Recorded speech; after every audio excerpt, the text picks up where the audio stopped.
Stupid internet cutting out.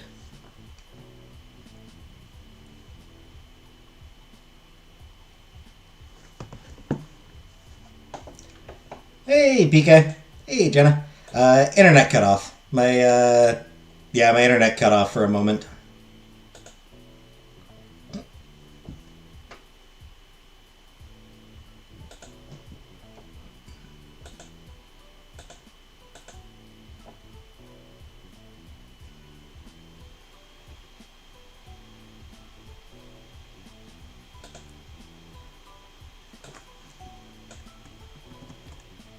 So, yeah, that did indeed suck. Internet cutting out. Hey, Vanna. I have insurance because I think we crashed. Hey, Jenna. Hey, Confrook. Hey, Color Purple. Yeah, it was just, my internet cut off momentarily.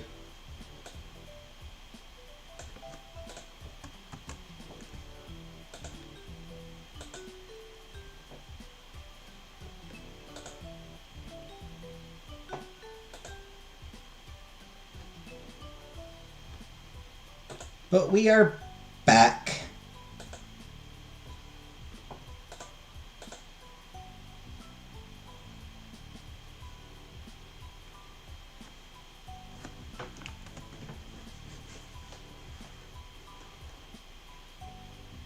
And I think most of the people who were here before are back again, so yeah, let's just pick up where we left off. You're both cute. You're both beautiful, and it's just touching and amazing and perfect. Cove laughed airily. Lee's energy levels were as high as ever. Hello to you too.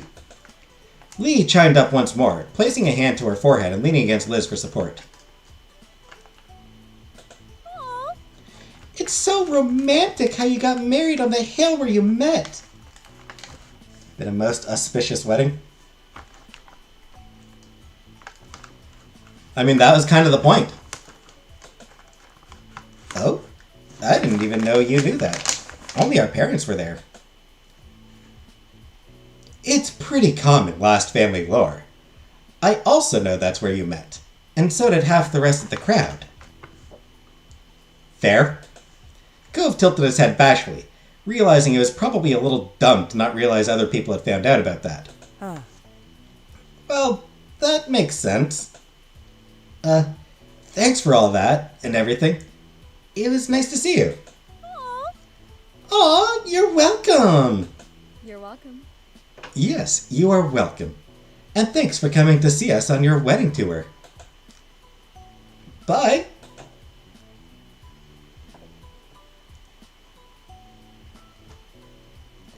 I love you too.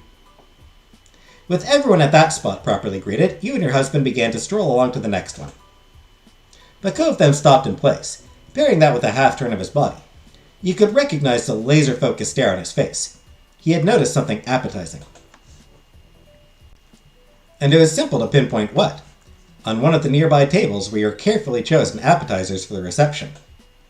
Without needing to be prompted, you went along with Cove to peruse the spread. Cove plucked one of the hot morsels and stuffed it whole in his mouth, and he made sure to grab a second to take with as well. You tried one too. The two of you munched on the little delights, enjoying the much-needed pit stop. The food was delicious. Hey, Arjun. I drink hot dog water.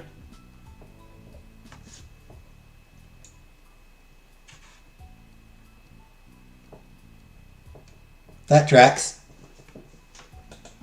The last appetizer Cove picked out disappeared behind his lips. Then he instinctually shifted his fingers to his pant leg before stopping himself. Being on his best behavior, Cove instead borrowed a napkin from off a table to clean his hands. You polished up your snack shortly after and, for once, followed Cove's example of tidying for yourself. His pristine hand took yours as it had been before. Then you ended that interlude to get right back into the thick of the party. Have you read Blood Meridian? I have not read that one. And hello, Aviation Hub. I think I've heard of it. I don't know if if it's on my wish list or not. One of the more boisterous tables had Derek, Terry, and Miranda huddled together. They were celebrating wholeheartedly. Hi, everybody. That pleasant greeting was paired with a little wave. Your friends turned in unison after realizing you were there. Then the trio of buddies lifted cups full of beer in cheers to you and Cove. What's The up? thick of the party. Miranda looks very cute. Miranda's got a very cute outfit. Derek looking like he's at work.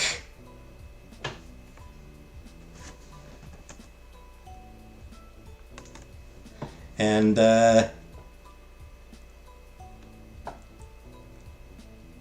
Terry's outfit is very casual. That is maybe a little too casual there, Terry.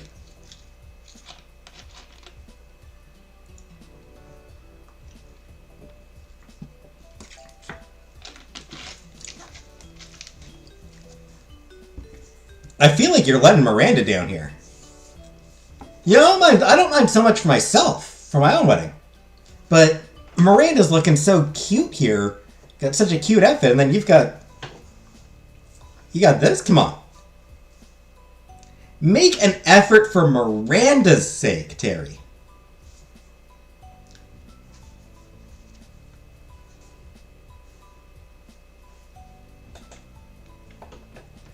Sup, and congratulations.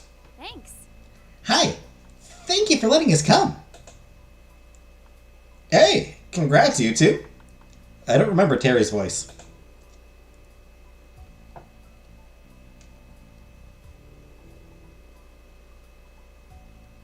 Yeah, give each of them a hug. You went around the side of the table, giving them each a hug. Each person waited patiently to stretch their arms to you as you came to their sides one by one. You received your 3 warm hugs and then returned to Cove's side. Oh, by the way, having the after party here on the beach? His eyes closed seriously while slowly forming 2 thumbs up. Miranda and Derek chuckled, obviously in agreement with Terry's gracious approval. Cove shyly basked in the affection of his closest friends, sucking it up like a delicate sapling in the sunshine. Thanks, and thanks for coming. Come on. Come on, dude. I wouldn't have missed it.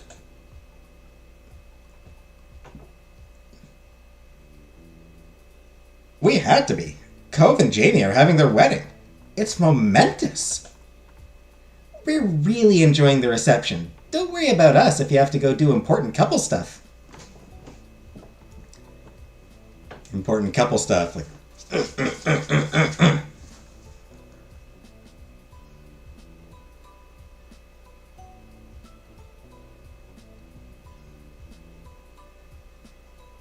Drown the slippery otter. Noun the adjective vow. Verb the adjective noun.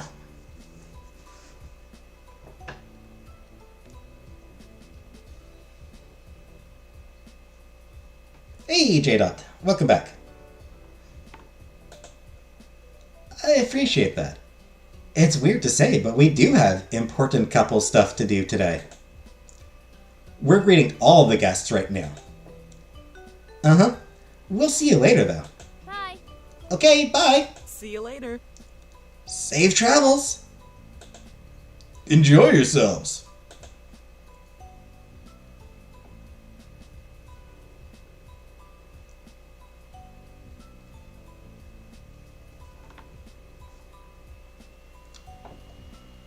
Yeah, fuck it.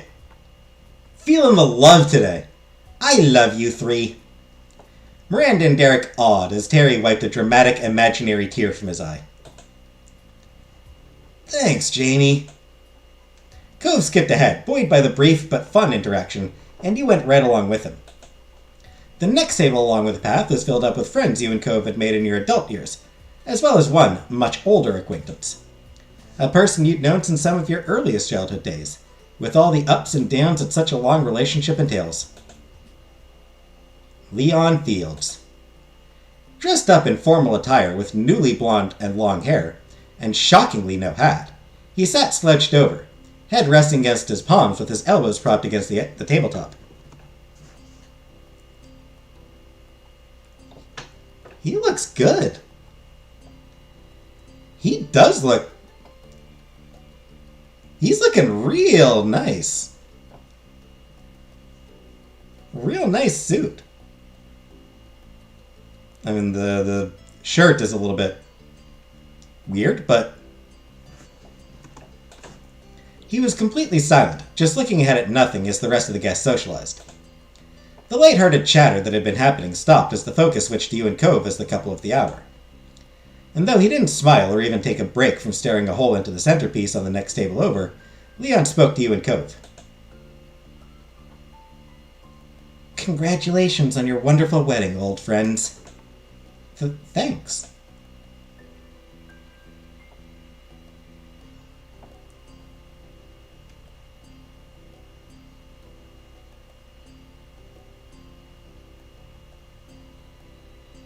It's amazing to see you again.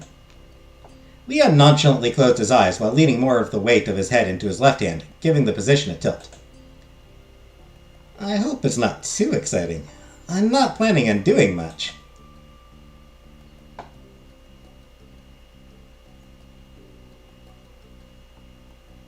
You then reached over to hug him in a seat. He hesitated, only opening one eye to peek at you, but ultimately gave a lukewarm pat to your back. It was nice of you to come. I'm sure you're busy? Both his eyes closed again, but there was no sense of hostility or bitterness towards you or Cove. Neither of you were the problem. He was his own problem. Leon, quite literally, was unable to face you after everything. You're welcome. What gracious hosts.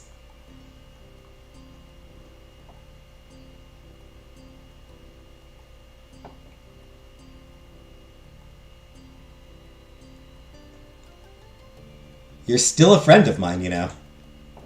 Awkwardly, Cove attempted to carry on the conversation further, but the list of topics he knew of to discuss with Leon was severely limited. Yeah, so... have you said hi to Liz yet? Kind of. We saw each other before this really started. I said something, and she did too, but none of it mattered. He finally took his head out of his hands in order to lean against the back of the chair.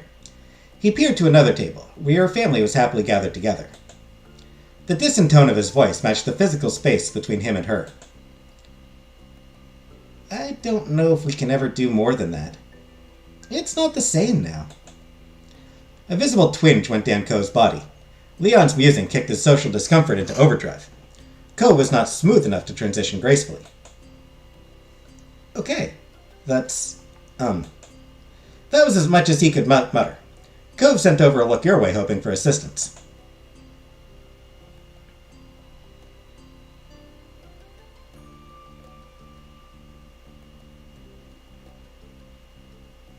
Dumble died.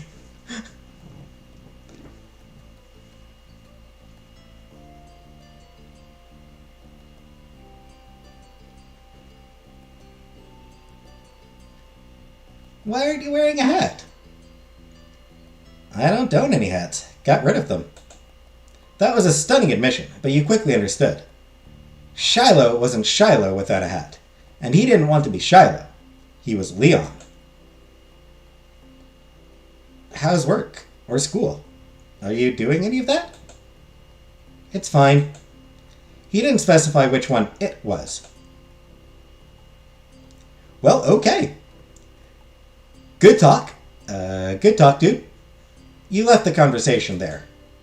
You'd already asked everything you could think of, and he didn't expand much beyond them. Leon actually turned to face you. His gaze shifted between you and Cove. He could read the situation. Your chat was coming to an end. He finished off the reunion, bittersweetly. You're definitely gonna work out. You'll always have each other. You've given me enough of your time already. Enjoy your wedding.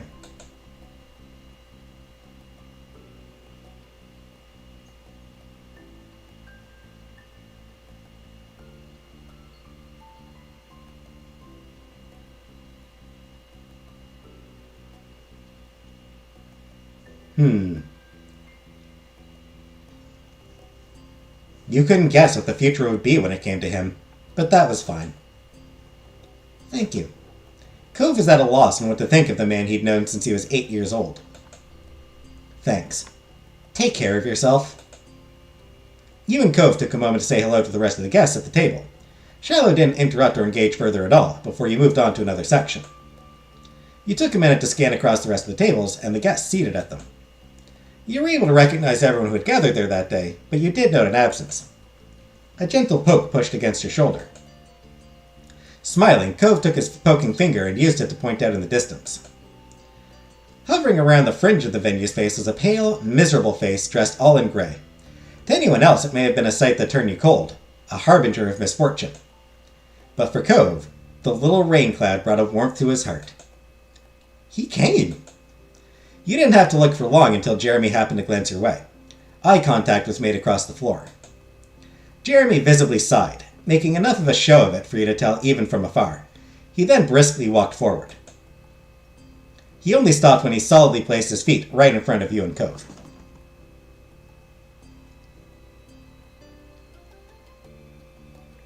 Yeah, he looks kind of dorky.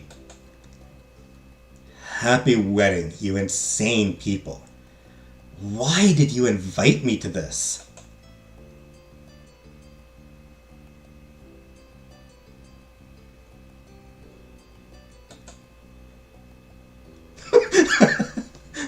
Okay, I like that. Why didn't you come?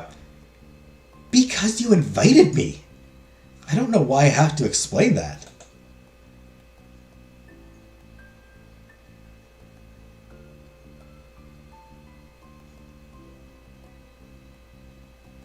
Then you pulled him into a hug.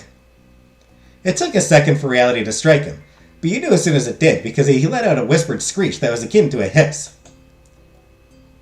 Let me go. Jeremy completely wilted, scrubbing at himself to try removing the warmth of your arms from his skin. Okay, actually, yeah, that was rude of me. I'm just realizing that was a really rude thing for me to do.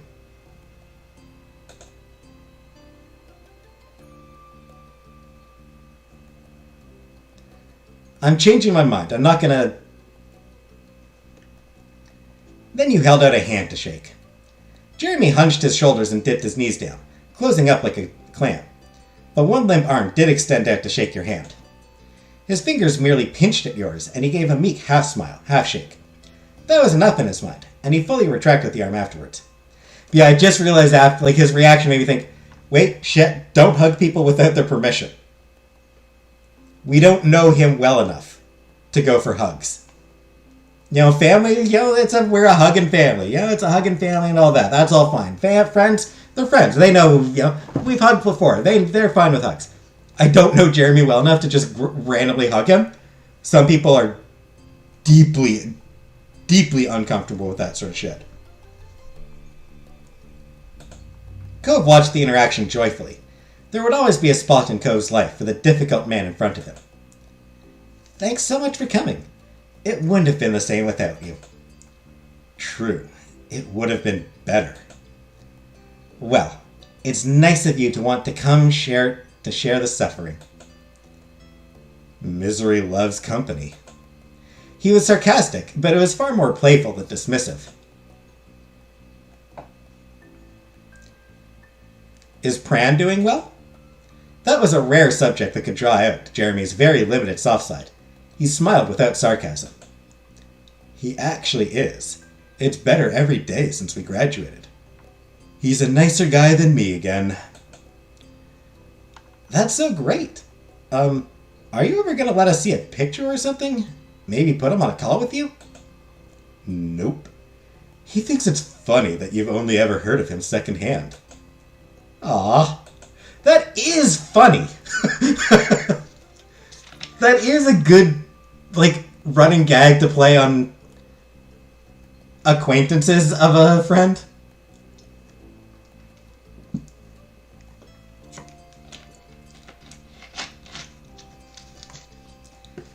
But he did say congratulations for getting married to the strange people in a completely different town who won't leave me alone. Thanks, Pran. Yeah, tell him thanks from us. The delicate sweetness he showed dried up. He was finished being caring. Whatever. You should come visit more often. He smirked teasingly. I hope that won't end up happening, but I've never been lucky. How are classes going? They're a pain, but it's infinitely better than high school. And you left it there. He crossed his arms as his eyes drifted over the scene, searching for something. In a low mumble, he changed the subject. I guess this is one of the better functions I've had to attend. As opposed to Jeremy's murmur, Cove shouted. You're saying something nice about our wedding? That had left Cove flabbergasted, but Jeremy kept his lukewarm stance. It's not earth-shattering.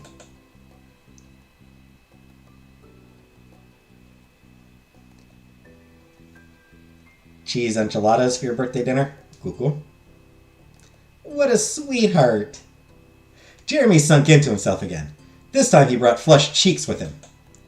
But suddenly a biting voice broke through the tiny party of 3 you had going. You came? You're still more of a pushover than I would have thought. Though, not like I can talk. Jeremy's head tilted at the sound, but he thought better of it and kept his focus ahead, writing off whoever that was as someone who had to be speaking to you or Cove. Leon proved that assumption dead wrong by joining the bunch, taking the spot right by Jeremy's side. Seeing his freckled face immediately got Jeremy's hackles up. His sharp eyes scrutinized the person Leon had grown to be for only a cursory minute, before shifting his gaze to the two of you, entirely unimpressed. You had to invite both of us? Cove didn't have any explanation. He could only shrug out of awkwardness. Oh, you recognized me. I'm stunned. Bleaching your hair isn't a disguise, Shiloh, and neither is taking off a hat. Every word was bone dry, and Leon stayed caustic. You'd be surprised how many people don't live up to that low bar. Hats off to you, Marion. Ooh. Why are you calling me by my middle name? Because I use my middle name now. Jeremy's perpetually narrowed or drooping eyes actually opened fully. They dropped down into their usual place before he responded. Well, I'm not a snoop like you are, so I have no idea what your middle name is. Are you gonna tell me? Jeremy's blasé reaction to his change drained some of the acid out of Leon's demeanor. He didn't mind Jeremy's shot at his character at all. It's Leon. Fine then, Leon. I know what to call you when we hopefully never speak again.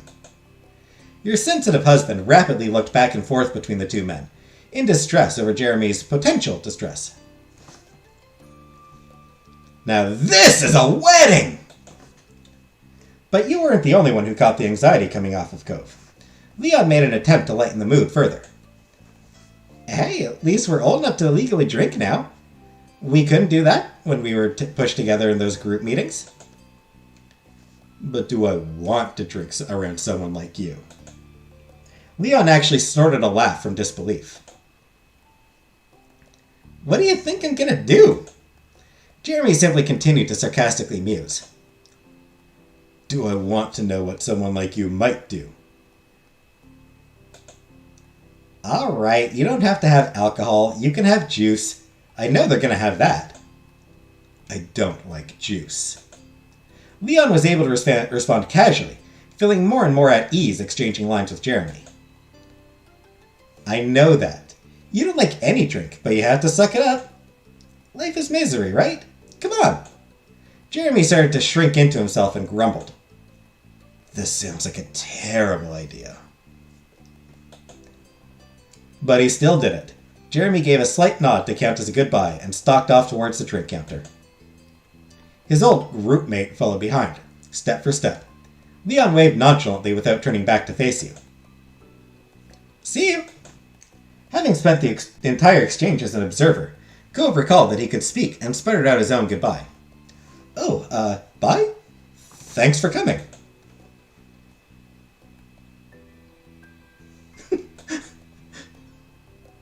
You better have brought a gift. Enjoy the party if you can. Cove's daze from the encounter continued to linger, and he watched them go with a bemused expression. He literally shook it off by shifting the upper half of his body side to side. Then he spoke lightheartedly. That could have gone worse.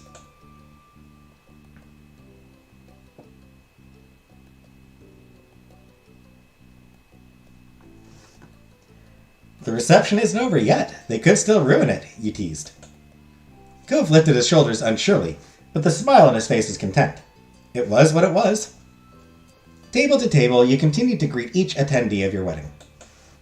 From family who flew in from Hawaii to be there, to those who lived right by your place, you appreciated everyone who took the time to come celebrate this day. There was so much love to go around, every conversation was just as enjoyable as the last. The one person you hadn't seen during your rounds made himself known when Baxter's voice echoed out through the space, amplified by a microphone. Good evening. Thank you all for attending the wedding of Jamie Last and Cove Holden.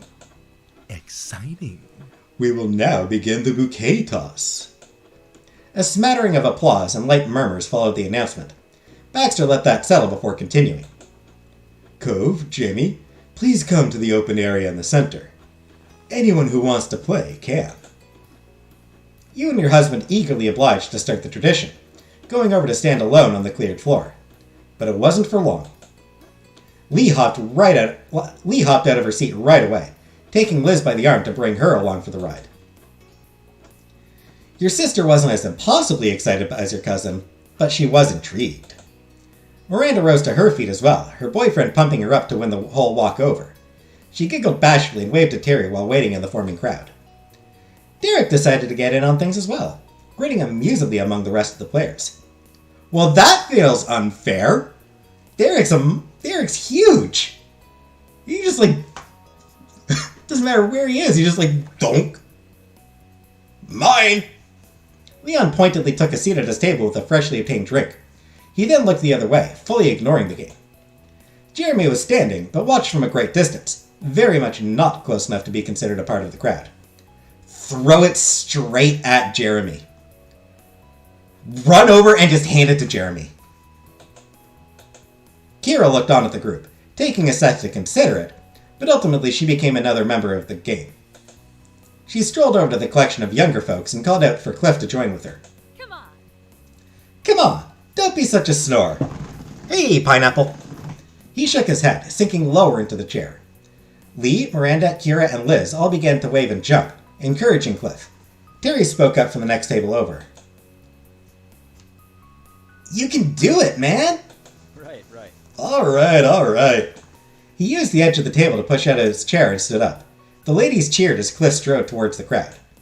Your moms giggled, leaned closer together, and whispered amongst one another. They were eager to be audience members to the spectacle. And no one else motioned to join, so Baxter kept things moving. Thank you for grouping in such a timely manner.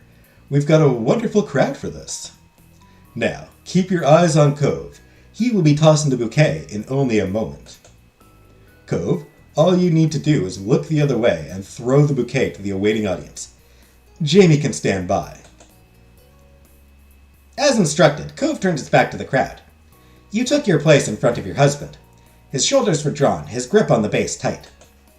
The room became silent as he wound up for the toss. He paused.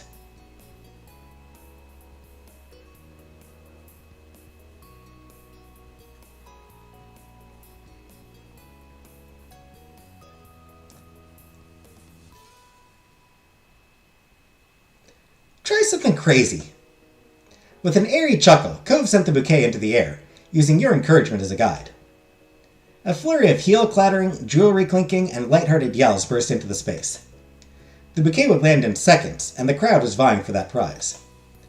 The clamor reached its peak volume with nearly everyone in the crowd either gasping or cheering. The game had ended.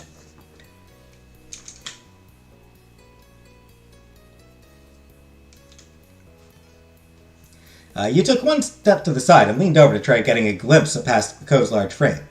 You wanted to know what the results were. And? Miranda was crouched nearly to the floor, nearly to the ground, having just barely snatched the bouquet before it landed on the floor. From the seating area, Terry's glee could be heard. You did it! Yeah!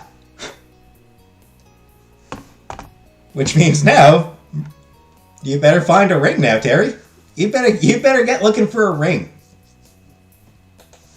Randy's face lowered into the flowers as she stayed curled up, but the petals don't hide the fact that she was blushing and smiling. Your planner took to the mic again to make the results official. Bravo. Stunning work by our winner, Miranda.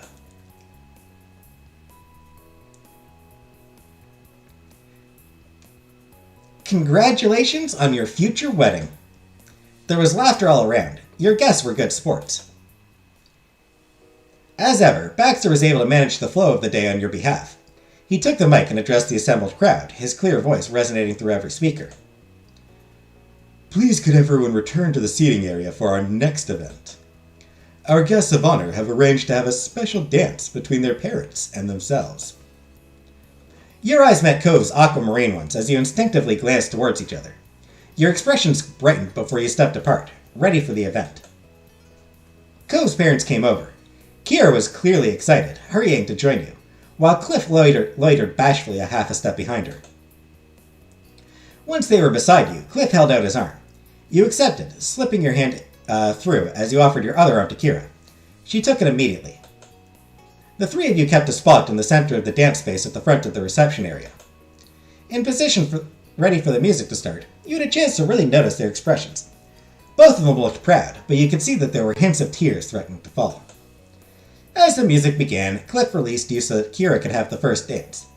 You flowed and swayed along to the tune. Kira spoke up gently, her words only audible to you.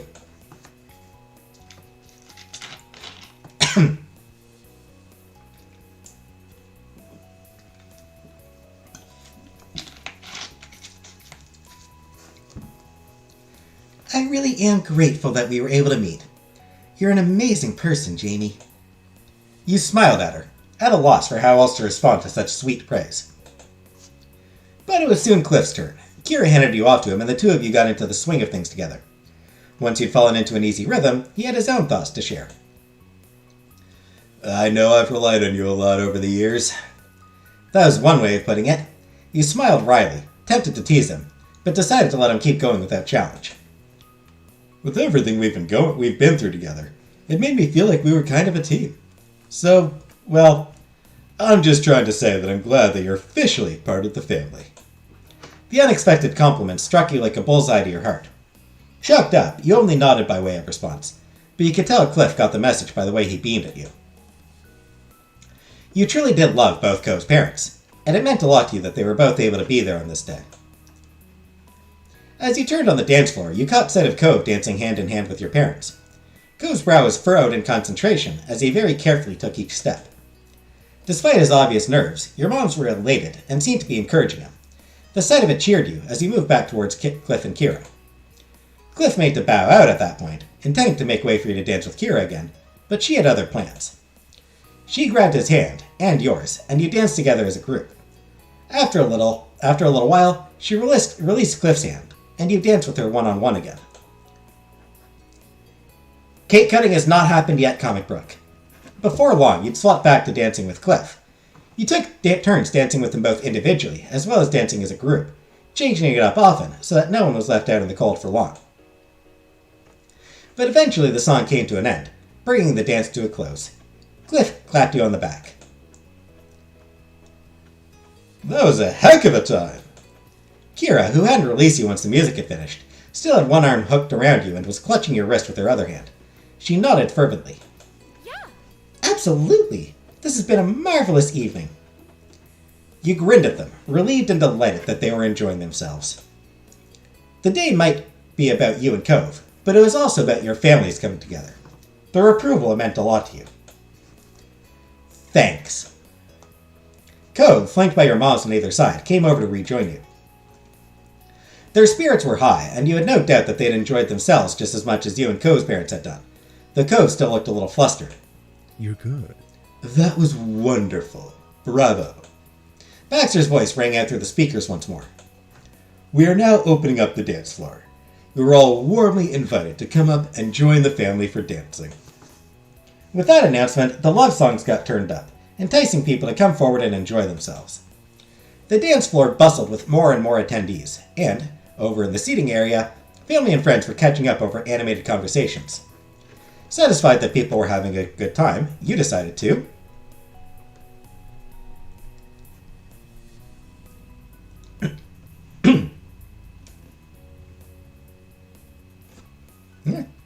Dance with everyone.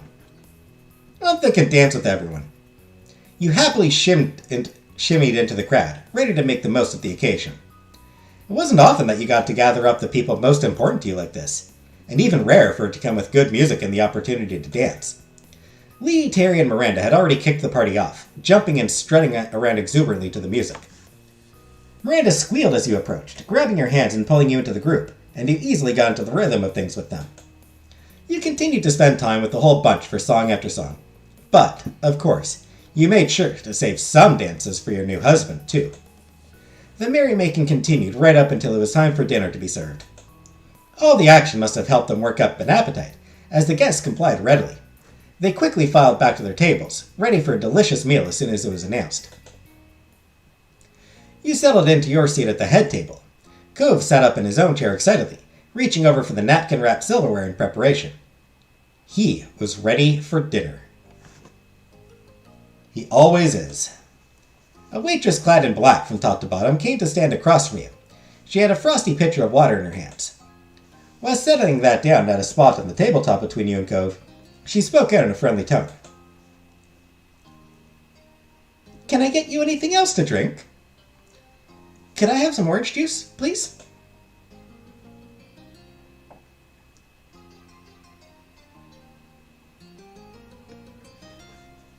I'm thinking maybe a cocktail. Oh, I suppose cocktail with dinner now.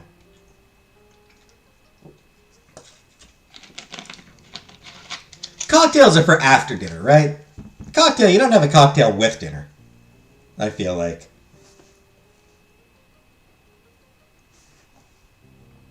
You'd definitely be sitting at the head table.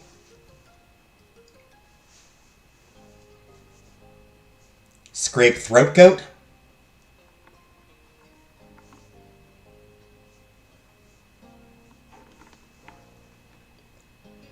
A glass of wine, please. I've got it. I'll get that right to you. You both thanked her as she spun on her heels and made a beeline to the drink counter. At the same time, more servers began pouring into the space coming from the opposite direction. They were spreading out between the tables, collecting orders from the rest of the guests. One of the darkly dressed figures stood out from the rest of you. With perfect poise and not a hair out of place, Baxter stood on the sidelines to supervise the process. He was well into his work. I'd be sitting under it. Servers ebbed and flowed between the tables as drinks were provided to each individual who requested one. That wasn't where it stopped. Bowls of soups were then carted out before the main course. Cove took in a satisfied inhalation of the steam coming off the soup. You could catch a whiff of the scent yourself. It was savory and rich. He scooped a spoonful out and dug right in. The rest of the guests followed, taking first tastes of what you had to offer them. Spirited discussions were had between bites. There were plenty of compliments. Getting the honeymoon started early, indeed. Your mom, Miranda, and Liz sounded especially pleased with how it came out. They were chatting to the others at their tables about the subtle flavors. The subtle flavors. Pretentious. And many of your attendees made use of the extra spice that had been made available. Won't be a honeymoon if Jamie catches me.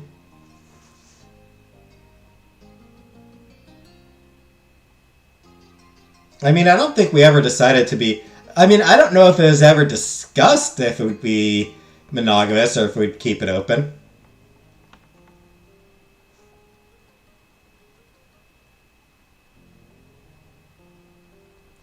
Is a blowy even really cheating? Is a blowy actually cheating?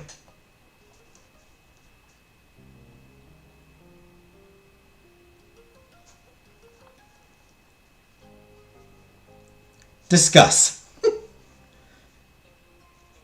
Anyway, Cliff, Kira, Ma, Terry, Derek, and your own lovely husband each added their own levels of added heat.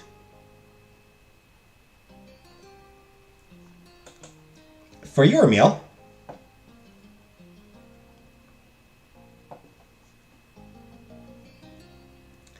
you added a little spice. That's what I keep asking my lover's wife. It was delicious, and exactly the way you had wanted. Mom's jovial tone carried itself above the rest of the voices. So, how much are we getting here? There were those appetizers from before, now there's more, and the meal hasn't even shown up yet. I've lost count keeping track already. Oh, I asked. It's a 4-course meal, not counting dessert. I'm impressed, though not surprised with those kids. I'll have leftovers for tomorrow. When the bowls were polished clean, the servers began to reappear, clearing the dishes away to make room for more. The main course was ready, and the guests were ready for it. You and Cove had the dish placed in front of you first. Cove shifted back and forth, even letting out an excited squeak. When the rest of the plates were brought out, you could pick out oohs and ahs about how amazing it looked, and the generous portion size. You even heard mention of the swirls in the dishes by some discerning guests. Ha ha! Victory! Vindication for picking the swirls!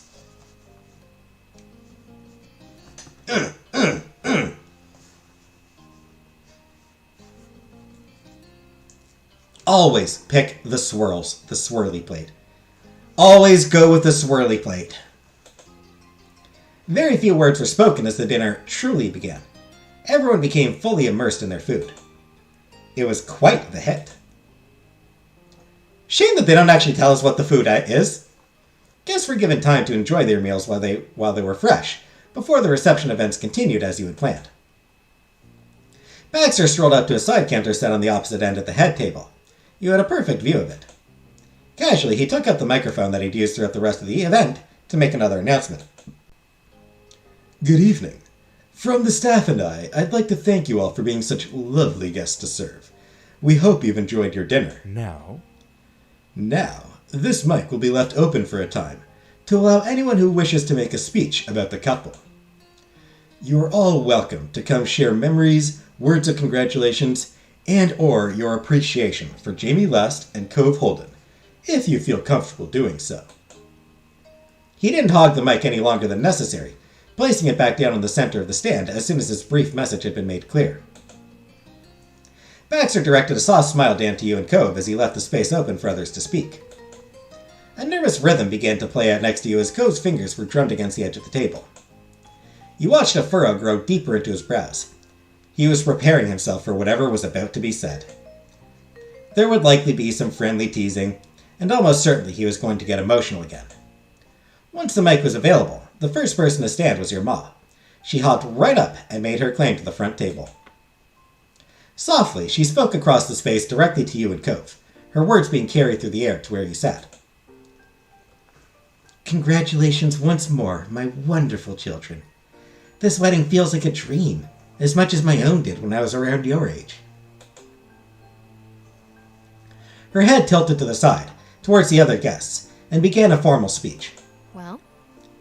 Our Jamie has been a joy to our family's lives, and everyone else who's met them, since the day we were brought together.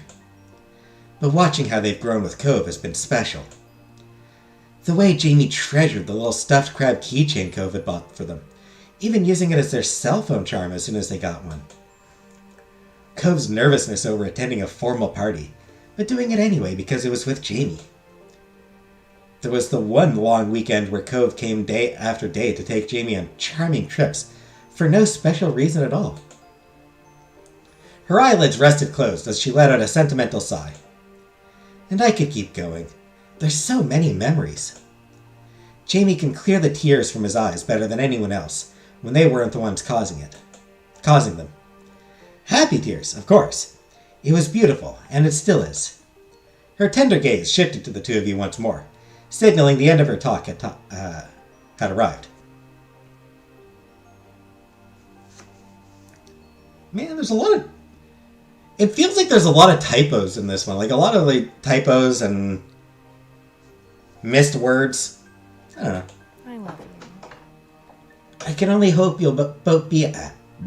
I can only hope you'll be able to continue growing together for many more years to come. I love both of you very much. Your husband's eyes had already begun misting. After knowing her for all this time, Cove developed a deep affection for Ma. Hearing that she cherished those important memories the same way you and he did had an impact.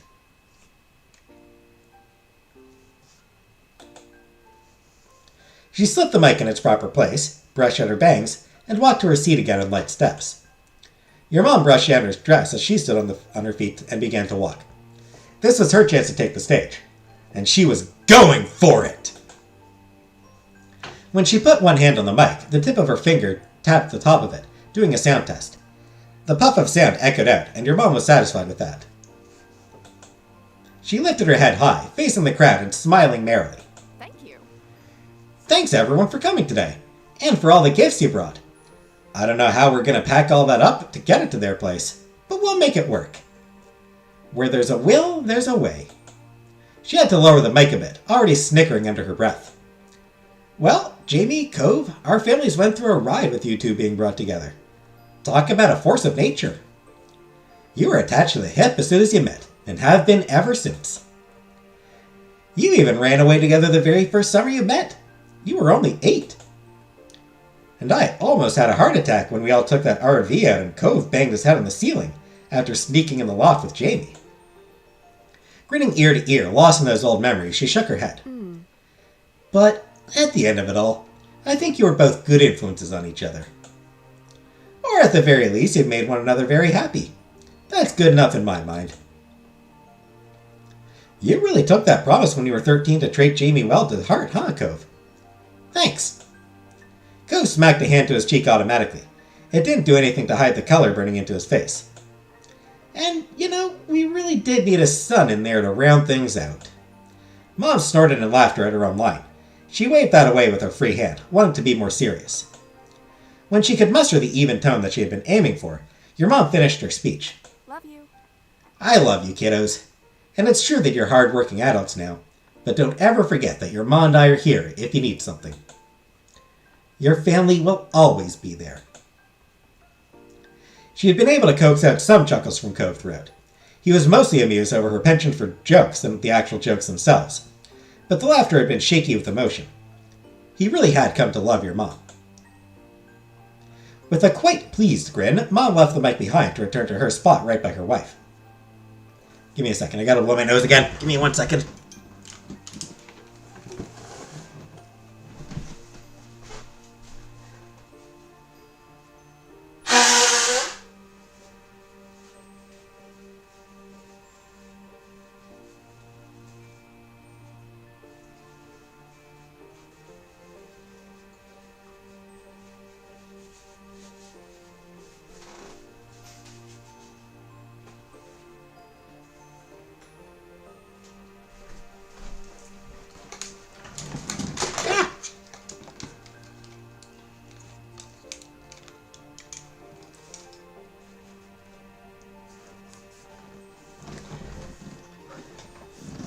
I get the feeling there's probably going to be quite a few speeches.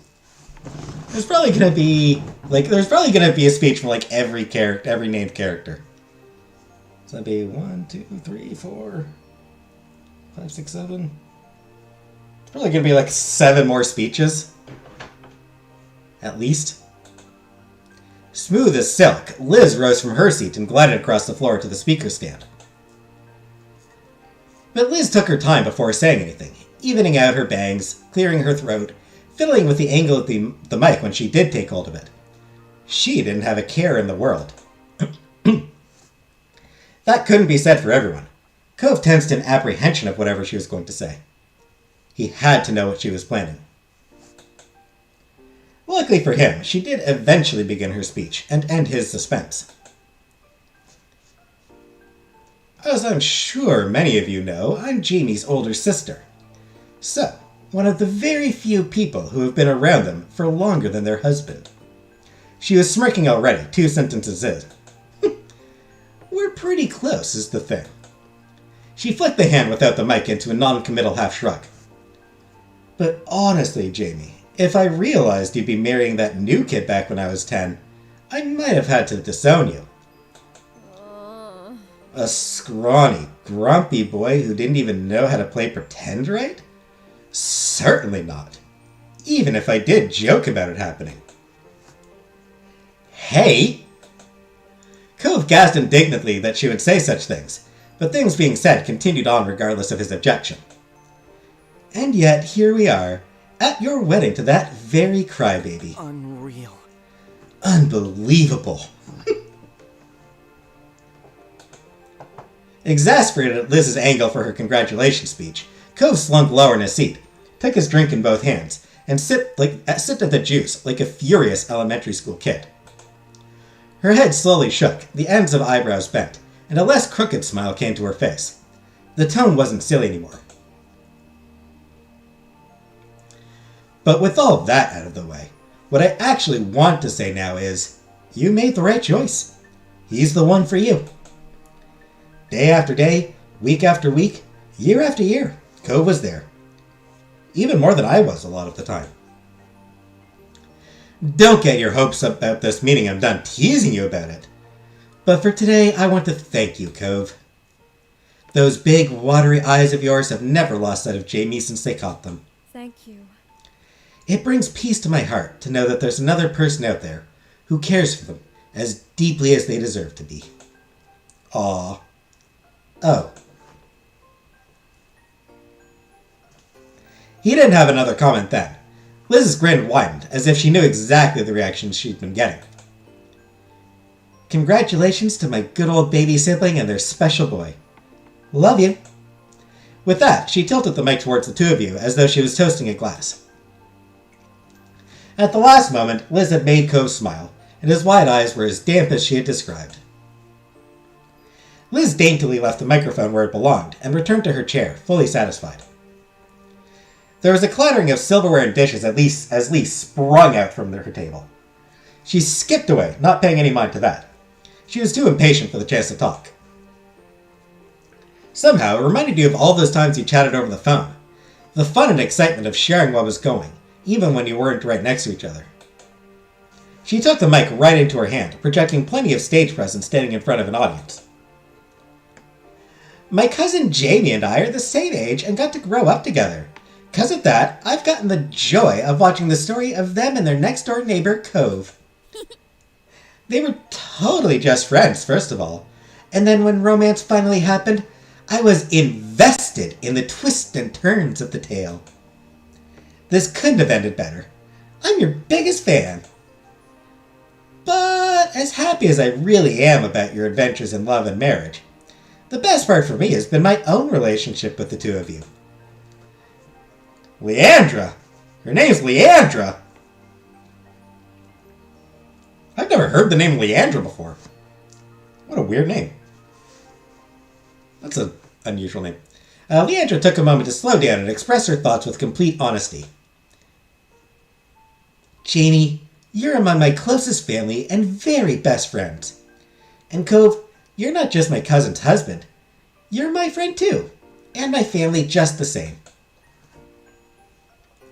Congrats on your stunning future together. I love both of you. Aw!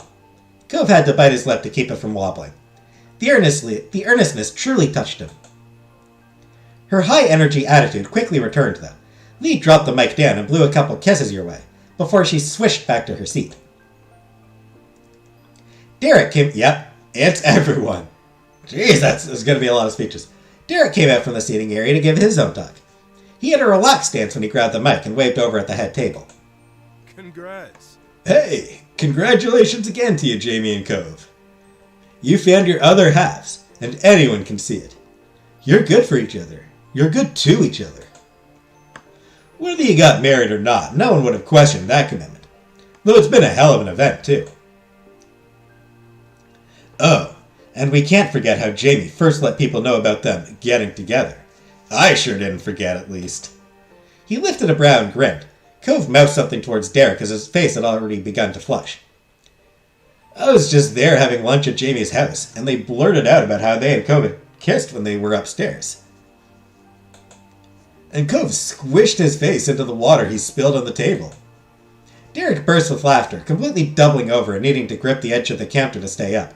The scene from over a decade ago still vivid in his mind. I felt bad then, but dude, it was so funny!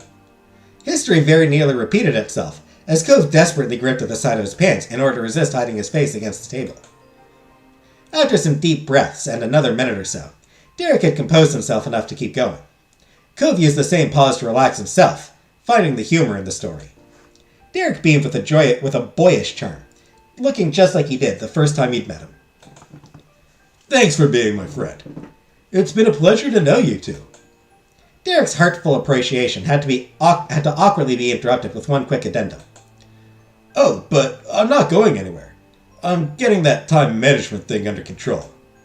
He took the chuckles from the crowd in good stride and wrapped things up for real. Thank you. Thank you for letting me talk. Carefully, Derek hooked the microphone back into its stand. When he let go, he hovered his hands nearby for a second to catch it if it fell. We have Ma, Mom, now I need Mima.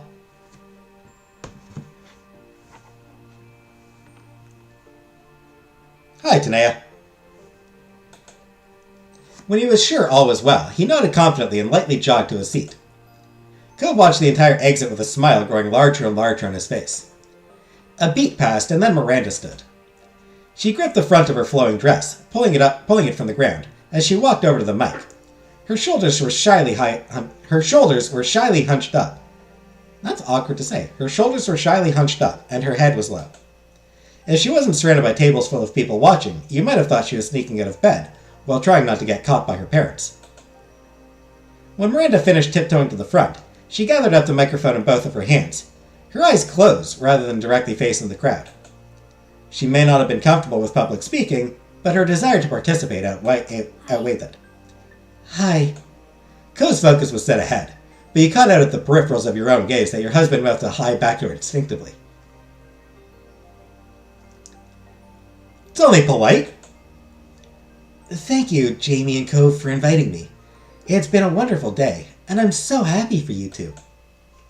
The stiffness of her presentation smoothed out the more she got talking.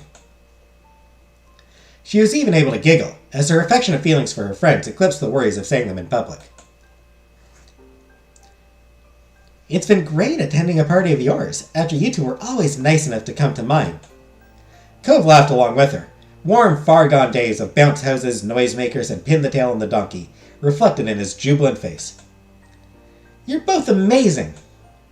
And I really appreciate the support you've given me, being there when I needed someone to talk to. You've had such a positive impact on my life. I'm just really lucky to be your friend, and I hope we'll always be friends. Congratulations, Jamie and Cove. Cove nodded firmly in silent agreement with her, whilst scrubbing at his eyes. Miranda put down the mic with some oomph, then twirled around to return to her seat. Her steps were much lighter than before. Terry was waiting there with open arms to give her a squeeze, clearly proud of his girlfriend for doing so good. Her smile stayed bright even from a distance. Terry jumped onto his feet with a grin, strolling right over to the counter. He scooped up the mic in one hand and gestured ahead of him with the other. I met Cove and Jamie in high school. I didn't know them the longest out of everybody, but I could tell they were some cool people right away. Them and Randy were my best group of buddies back then, and we've kept that friendship train going despite all the stuff that's happened. He tapped a finger against the tabletop in time with every specific he mentioned.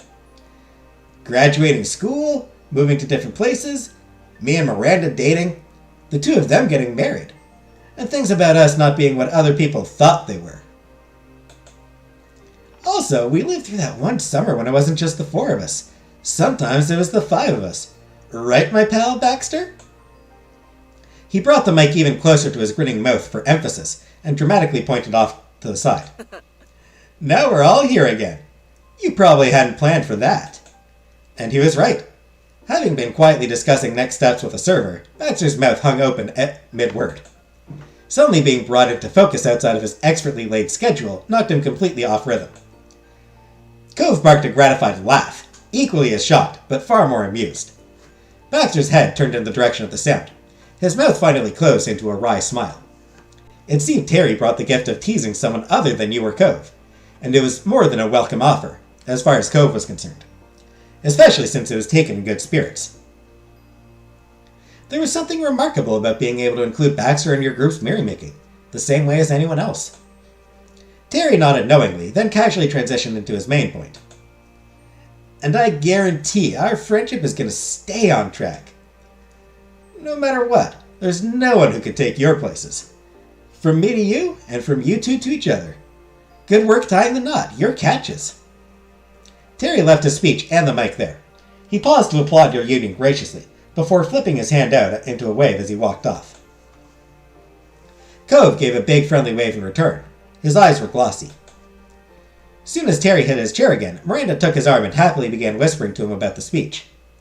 Kira pushed herself up from her seat and went right to the front without hesitation. Eagerly, she lifted the mic to her lips and said, "I can't believe my babies are having a wedding right now!" The unexpected declaration sent chuckles rumbling throughout the crowd. Any whoosies.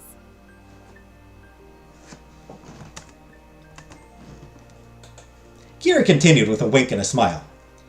It was a treat getting to meet Jamie in person for the first time. Though I already felt like I knew them thanks to all the Corey's stories Cove loved to recount about them. In a pouting whisper, Cove spoke out about that description of events. Mom!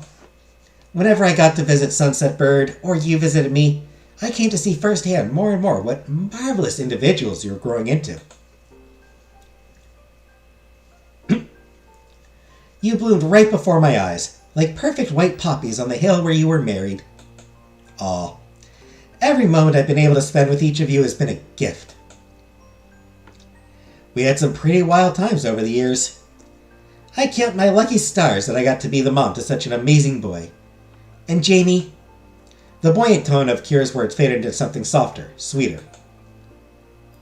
I'd like to thank you personally for helping my baby make himself a home again. I'm truly grateful for that. There was a sniffling at your side after that. Cove tugged at the tablecloth in front of him unconsciously, needing to do something. Mom, congratulations, both of you. I love you. I love you too. It didn't matter that she couldn't hear, she knew. Kira used the bottom of her palm to wipe her eye, placing the mic on its stand with the other hand. She took an additional moment to look up at you and Cove gently, and then Kira strode back to her table. Cliff leaned over towards her and gave 2 thumbs up for that speech. His zealousness made Kira cover her mouth in amusement and embarrassment. And then Cliff raised from out of his seat. Gotta blow my nose again already, damn it.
And then Cliff raised from out of his seat.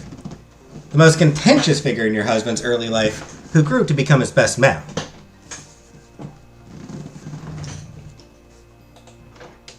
Cliff took large strides to reach the speaker's stand. The world's smallest trumpet.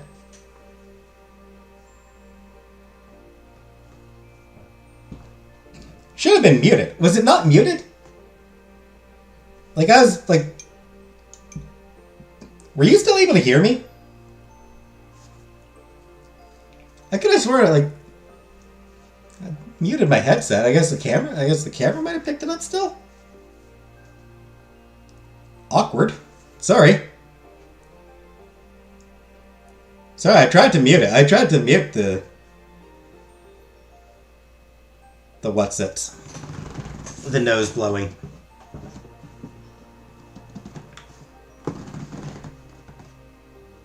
No, not... Ah.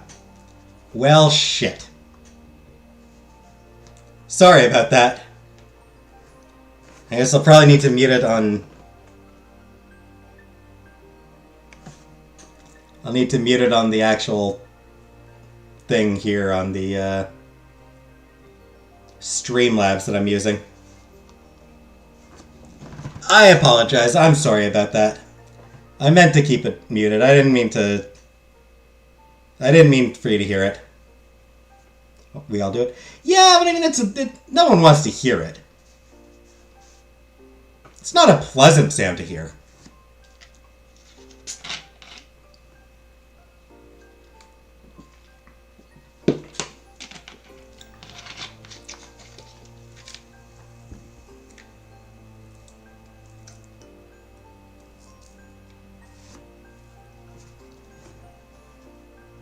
On a side note, I'm glad I recorded some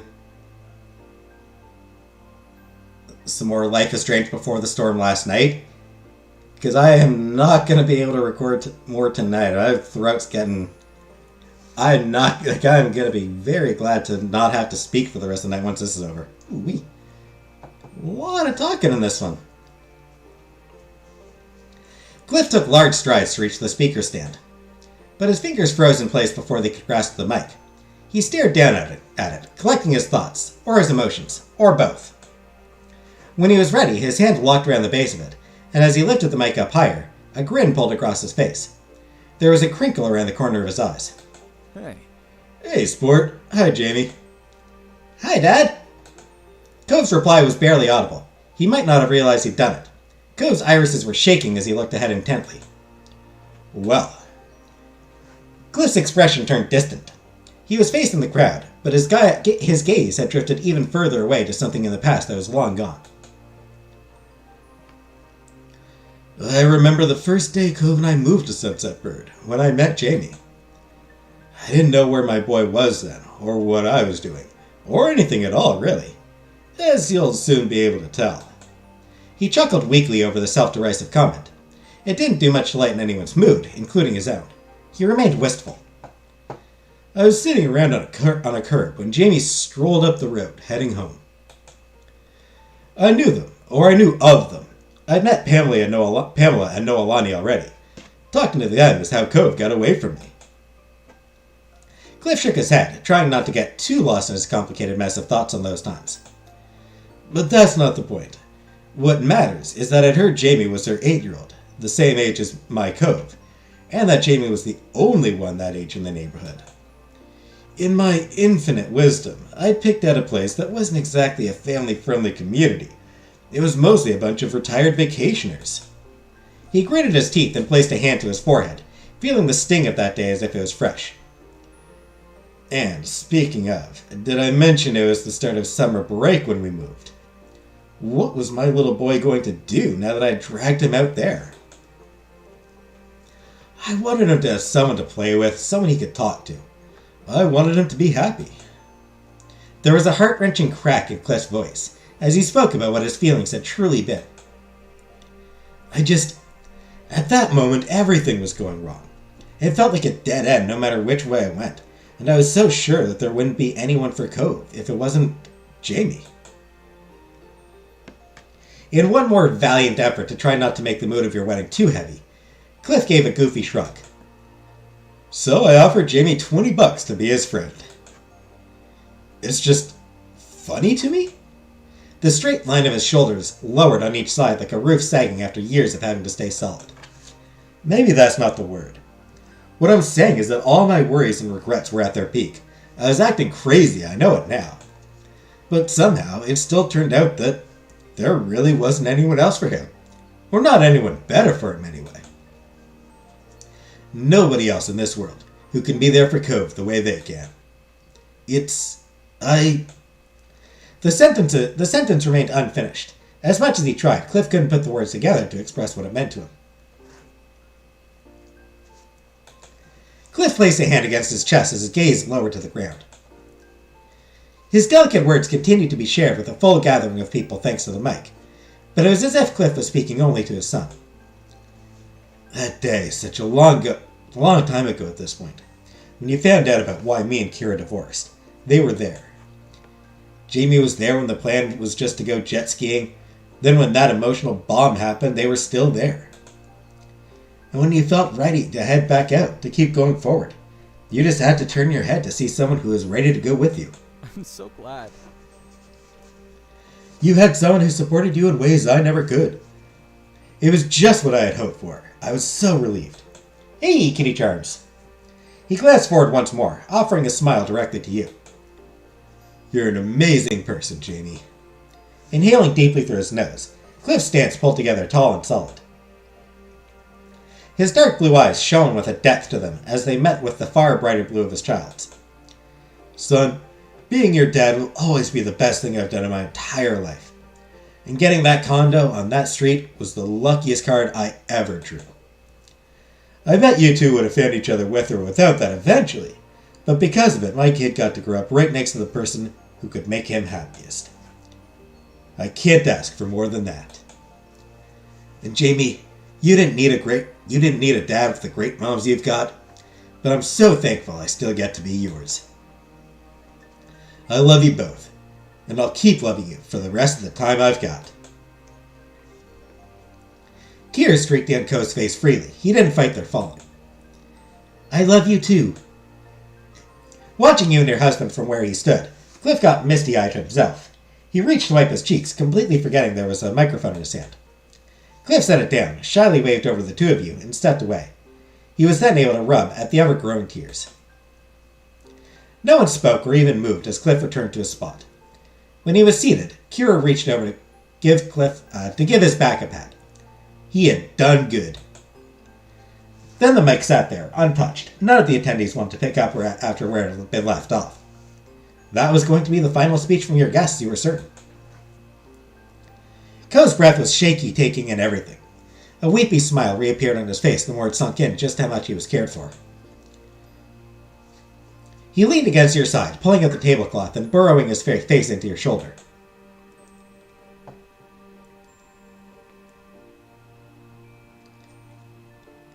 You chuckled, feeling good.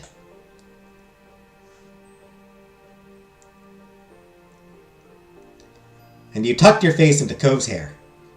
The two of you curled up together in a lopsided oval.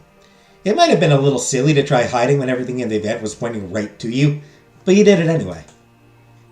When a voice was amplified out across the whole space once more, it was expectedly your planner, giving his appreciation for the cooperation again, and announcing the closing of the speeches. But rather than leaving the microphone on the counter, he strolled up to your table with the device in hand. Before we shut this off for the night, would either of you like to give your own message to your loved ones? Oh. Cove lifted his teary face up to acknowledge Baxter, pausing to sniffle. I'll do it. I'd like to say something too. Of course. Here you are. Cove used one hand to scrub his eyes, and the other to accept the mic, drawing it in close. Too close. His murmur crackled uncomfortably loud, and Cove's arms sprung out straight instinctively to get the noisemaker away from him. He winced, before much more cautiously lifting the mic towards his face. He cradled it in both hands, and his gaze dropped to the ground. Thanks, everybody. Really, seriously, His eyes closed completely as he paused to bite his lips. So glad to be here. And all those things you said were... There was a cracking strain to Ko's voice that wasn't caused by technical error. He was choking up. Each word had to be pushed out with dedicated effort. Hey, Colorado Milk. Really nice. I love you. As rapidly stuttered as it was, what he meant to express came through to you and the rest of the people there, to hear it. Cove's earnest affection. In a fumbling motion that screeched out even more unintentional feedback, Cove passed the mic to you. His now free hands moved to cover his mouth. As you rose from your chair, your eyes cast out over each individual in the crowd.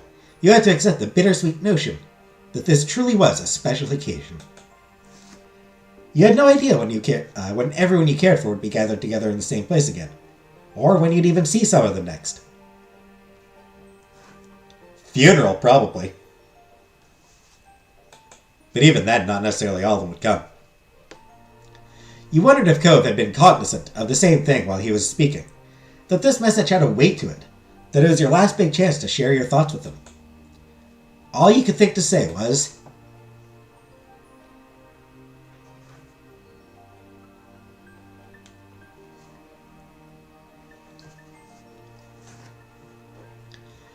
"We both love you so much." And that brought the speeches to their last sentimental note. Your eyes remained focused ahead as you extended your hand out for Baxter to take the microphone and lowered back down into your seat. Applause erupted from table to table, and Baxter grinned approvingly. Perfect. He took the microphone back with him as he rejoined with the other staff members in order to give you and Cove some space to yourselves. When the clapping subsided, emotions remained high. Further conversations were tentative and hushed for a time. But eventually, the happy chatter that frequented your reception filled the air again. It was an evening of good food and good company. When the meal was nearing its end, the final course you had requested from the caterer was handed out, the palate cleanser. From there, the evening continued to slip by in a dreamy haze.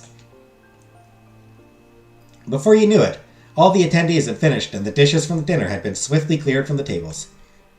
In spite of this, everyone remained rooted in their seats. It was no secret that there was more to come. People were waiting eagerly for dessert, though none of them could match the vibrating anticipation of your husband. It was time for the cake. What? Hopefully last time I'll need to blow my nose. One more second here.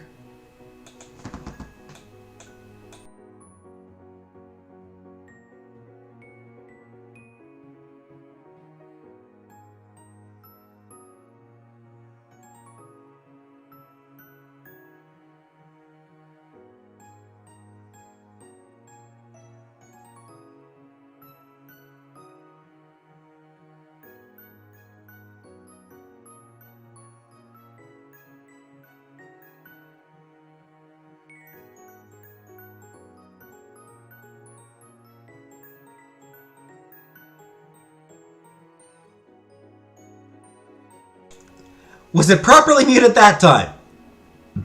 Was it properly muted? Better have been properly muted.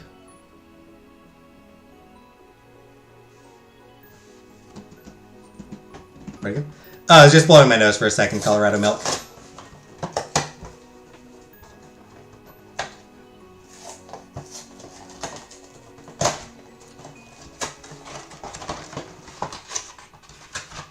Because I'm getting emotional. I'm getting all emotional. Yay! I'm muted properly.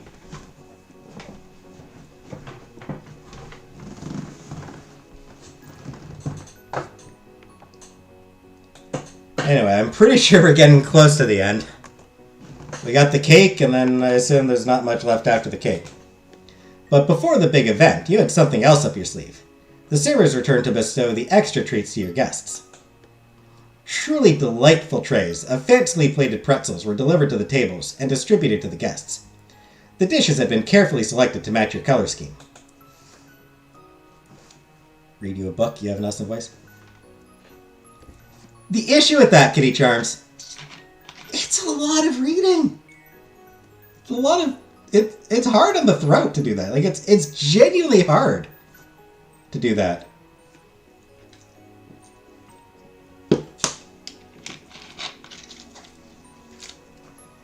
There were some befuddled expressions as guests saw what was being served, but they were outshone by Cliff's enthusiasm. He was immediately taken with the idea before he'd even taken a bite. The servers vanished from the floor with impressive efficiency, allowing the wedding cake to take center stage. Set on a center table was your fully realized creation. A 5-tiered, unusual style... What the hell hell is unusual style? I don't know what that means. 5-tiered, unusual style, rainbow masterpiece.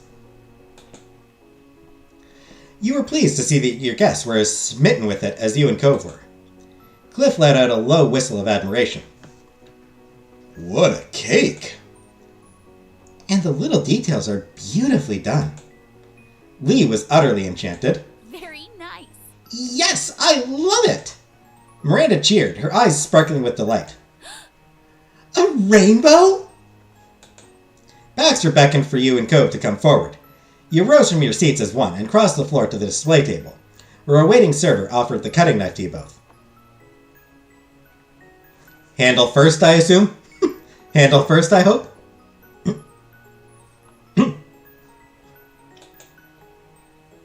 The two of you took hold of the handle, hand over hand, so that you could make the incision as a team. Together, you hovered the knife over the lowest layer of the cake. You glanced at Cove, who smiled wryly at you. It really was almost too beautiful to cut. But just almost. And your guests were waiting for their portions of the delicious cake. Here's 50 Shades. I think not color purple. I don't think I'd want to read that one. And shit, I wouldn't want to read that book in general. Like, I don't want to read 50 Shades of Grey in general. Fun note. So here's something fun. When I was in college, back when I was in college in my library technician program, one of the classes was like we had readers advisory classes where we learned how to do readers advisory stuff. For the adult readers advisory,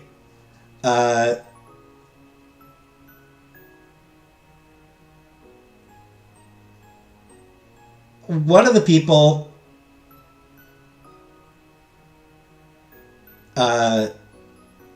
decided to do 50 Shades of Grey so that she could talk about how shitty it is and sort of how bad a representation of BDSM it is. Just this girl going up and talking about how 50 Shades of Grey is a really terrible representation of BDSM, and yeah, it's just like, okay then.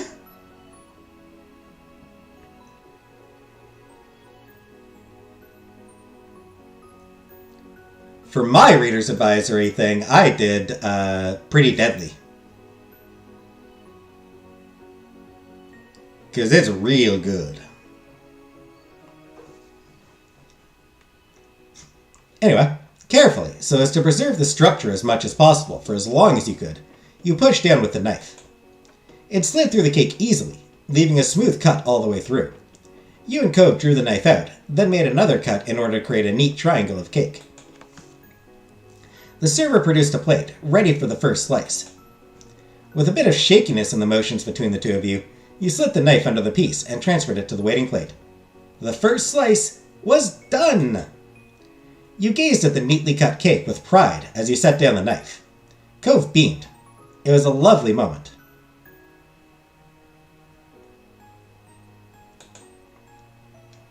Now you couldn't wait to share the wonderful cake with your guests. Cove let out a thrilled squeak as he picked up the provided fork. Each aspect of it had been painstakingly planned to suit the occasion, as well as your tastes. Now, at last, it was finally there for the eating. Outlander? I have not watched Outlander.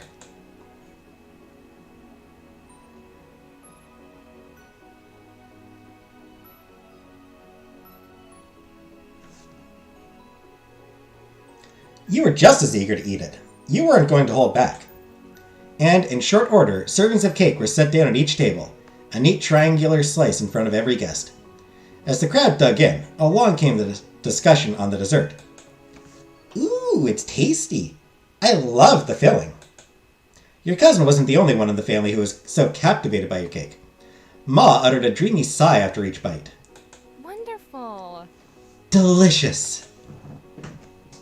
Cove stopped shoveling ganache into his mouth long enough to give his own praises. I'm really glad we went with something that had fruit. There was no way it could be anything but great with that kind of flavor. But it's better than that. It's actually amazing. You didn't hear a single peep out of Jeremy. Yet, whenever you spotted him while surveying the scene, he was steadily working his way through the slice. Through a series of modest bites, the cake slowly vanished from his plate. That's funny, it's like...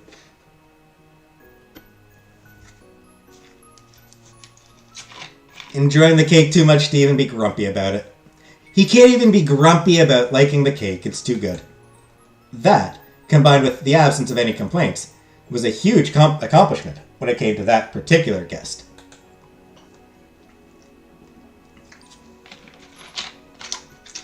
You were hooked within one bite. It was just as wonderful as you'd hoped, and more. The bakery had outdone themselves. You and Cove wolfed down the delicious cake with gusto, polishing off your slices easily. You couldn't believe how quickly it was gone. Your plate scraped clean, but it had been too good to resist. Luckily, there was no shortage of cake. Both you and Cove flagged down a waiter for more. That's why you get a 5-tier! That's why you get a 5-tier cake.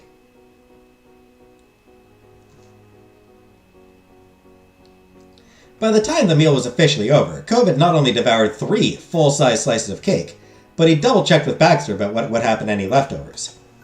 Baxter had needed to reassure him that any remaining sections of the cake would be wrapped up to go home with the two of you. I mean, spread some of it out to the others. Spread some out to some of the other guests. It was pleasant to sit back and relax for a while, giving your feet time to recuperate from a long day. But the lull did not last long. Newly fueled by cake, the party was beginning to start again. The celebration was able to continue in earnest. Derek, Lee, Terry, and Miranda got the dance floor going. They took turns pulling silly moves and cheering each other on. Liz sung along to all the songs she knew whenever an old favorite from your life growing up together came on. She chose to keep Leon company throughout the party. She never lost that fondness she had for the guy. From the glimpses you caught, he didn't seem to have minded. Your 4 parents made their table base camp and cycled between catching up with other family in town and rejoining with one another. They spent much of the time trading sentimental stories about when their babies were just babies. Cove's one uncle showed off his classic magic tricks to celebrate the day. Your husband was far more enthusiastic about the stunts as a 23-year-old adult than he was as an 8-year-old child. Magic is magic! Magic is cool! When he got the chance, Cove graciously offered Jamie some of the leftover cake after how eagerly Jamie had eaten his first slice. They truly were close for him to do that, and Jeremy accepted the kindness for a change. During the entire time, more casual photos were snapped at the best and funniest moments. One was when Miranda got Terry to hold up her dress so she could do a handstand. You couldn't wait to see them fully developed. And many guests had been generous enough to bring presents that you and Cove might need. You'd finished opening each one and offering your thanks. Seafoam green towels, dishes, a water purifier, a framed picture of the sea with the words "Life's a beach" were just some of your takeaways for the day. Ugh.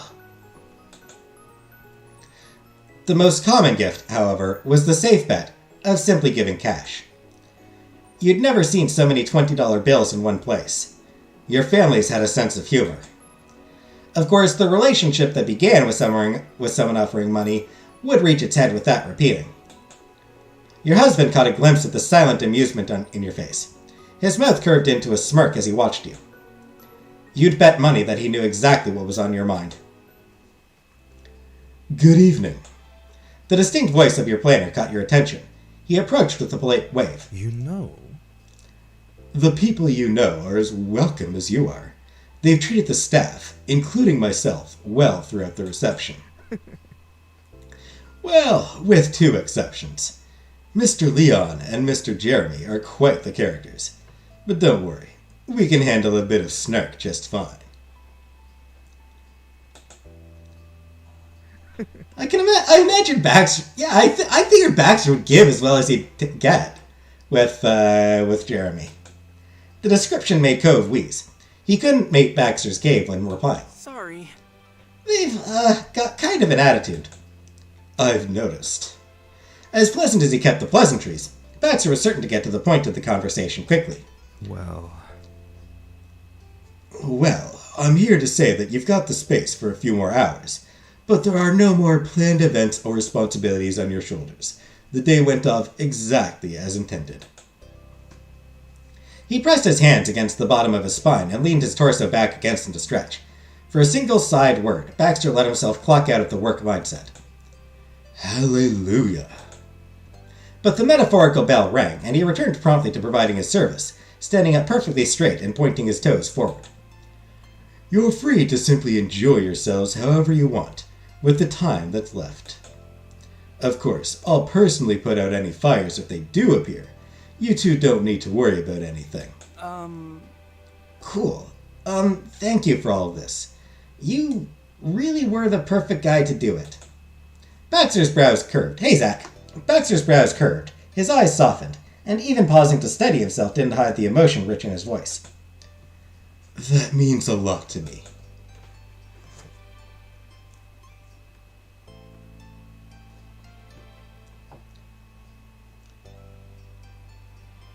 It was so wonderful putting this together with you. The smile already prominent on his face warmed further. Baxter ran his hand down his shirt, smoothing it out into casual, fluid motion. you're welcome. You're very welcome. It's been a joy working with you two, truly. The mood was light all around until the feeling really hit Cove. He shifted in place uncomfortably, not knowing how to proceed from the point that was reached. So, does this mean we're friends? Oh. He blinked rapidly as his mouth closed into a tight line before saying a full thought. Baxter always needed a second to recover on the rare occasion that something knocked him off his game. In a flash of memories, you were transported to your childhood bedroom, 8 years old, your first sleepover with your now husband. In the tiny, dainty voice he used to have, Cove had asked nearly the same question to you then.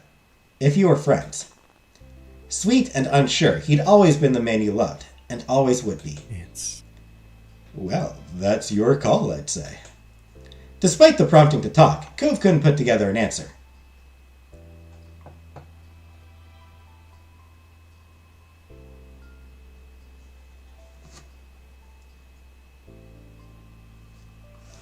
It's so funny how you both still can barely talk to each other.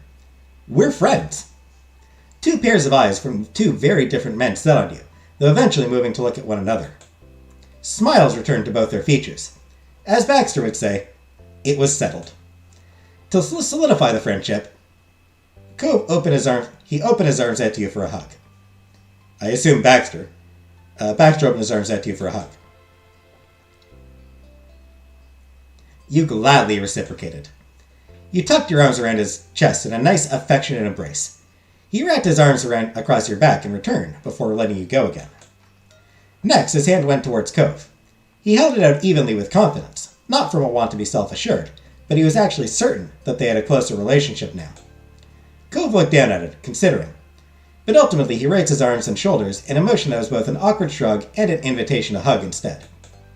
The lopsided grin he gave was contagious, and Baxter took hold of Cove while positively beaming. Baxter was only tall enough to bring his chin to Cove's shoulder, but he rested it there comfortably. Cove chuckled at him in bemusement. It took a long time, but he had been won over to Baxter's side. He gave his new friend a pat on the back before they ended the embrace amicably. I hope you enjoy your post-wedding bliss as long as you can. But when life settles back down to normal, we should have dinner. I know some good places. I guess. That'd be nice. I guess we'll call you? Definitely. We'd love to get together again. Perfect. And congratulations on your lovely day. He then quite literally bowed out, tipping one foot back and inkling forward. He kept his head lifted up with that curled grin you'd become so used to featured prominently on his face. Baxter left the two of you there, disappearing into the crowd of figures all in black, to help keep the event running as smoothly as possible. You thought back to the very start of that special day, when Baxter promised he'd congratulate you when it was over. That gave his parting words an extra sense of finality. But it wouldn't be a real goodbye. This time Baxter would be a part of your lives for as long as he was welcome in it. You believed him in that.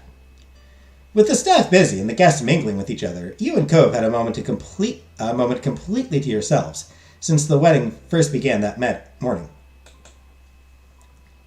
You knew for certain that you could relax when you caught Cove pulling into a big stretch. His torso twisted to one side, and his hands rose up as high as he could get them. He had to fight a bit against the crisp, fitted shirt he was buttoned into, but Cove was persistent. His eyes had been closed when we worked out the last of the jitters he'd carried through the day, but his gaze landed on you as soon as he finished. There was a radiant warmth in his expression as he spoke to you with an eased heart. "If you don't mind, I want to dance with you again before it's over."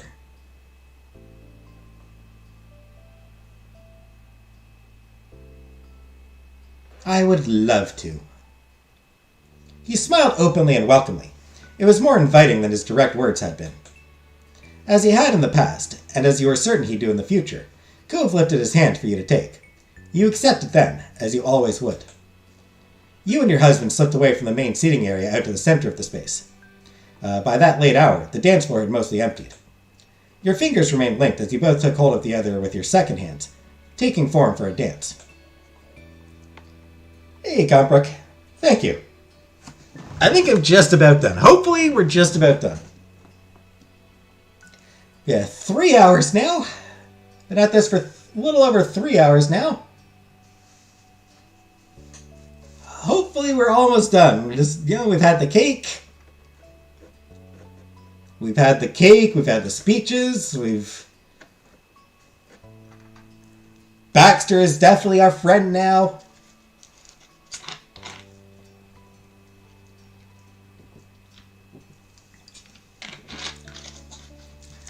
Having one last dance of the night. Whew. So much talking. Cove brought his chest near enough to brush against yours and rested his cheek on the edge of your forehead. He was careful not to mess up your hair. Slow, calming music drifted through the air. It enveloped you and kept out the buzz of distant conversation still happening. You began to sway to the sound, cozy and content. What if this is all a dream and it's actually the night before the wedding? If that's the case, then I yeet my computer out the window. I'm not going through all this again. You began to sway to the sound, cozy and content. It felt as though you and he were in your own world. So... Well, Ms. Last? Congratulations on your successful wedding. Again. He slipped the last word in with a playful laugh. Congratulations to you too, Mr. Holden. Thanks. And if you're wondering, my plan is to be the last person who gets to congratulate you tonight. He waggled his wiggly eyebrows, being intentionally silly.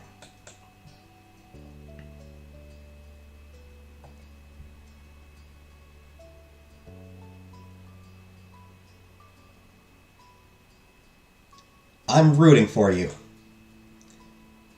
Wow, it's so nice to have a supportive partner, sighed the honeymoon. I have no idea, Color Purple.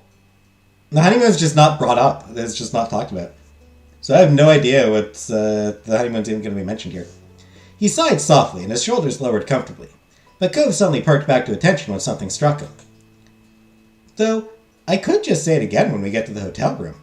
I'd definitely be the last person to do it then. That's one of the perks of being married. I pretty much always get to be the first and the final with you. You for me, too. I'm good with that.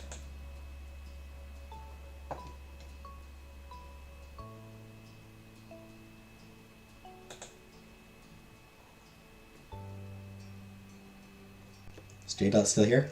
She was a few minutes ago. There's no one else I'd want to be my first and last for everything. Thank you. In his glistening eyes, you could see how treasured you really were. Cove whispered heartfelt words. See you tomorrow. Oh, and I also get to say this for sure. See you tomorrow, Jamie. I'll see you tomorrow, too. Unless this is when we get hit by a truck. You never know. Cove pressed himself into you even more snugly, and letting out a tiny thrilled squeak.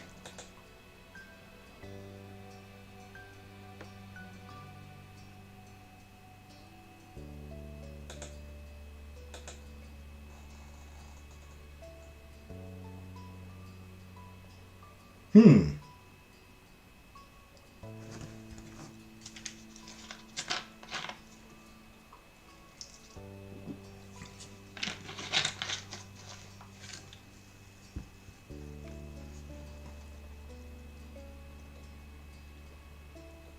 Cove, is there anything you're hoping for in our lives after this?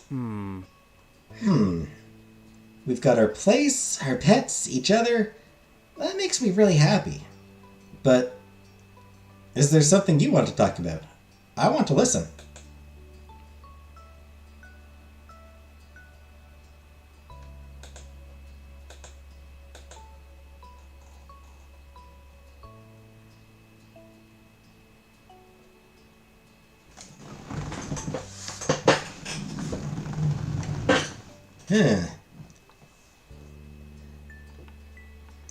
Should we talk about starting a family?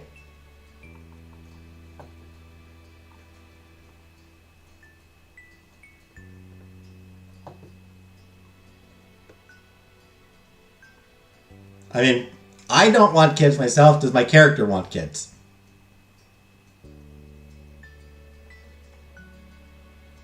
I kind of feel like my character would want to adopt. I kind of feel like they'd want to adopt the kid. Being adopted themselves. I feel like that's something that that kind of mattered to them.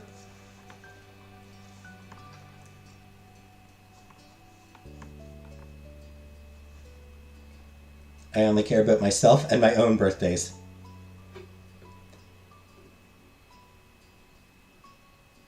Is that why you have so many of them, Jenna? Well, I was wondering if we could talk about starting a family? You felt the pounding in your ears and your breathing became more rapid.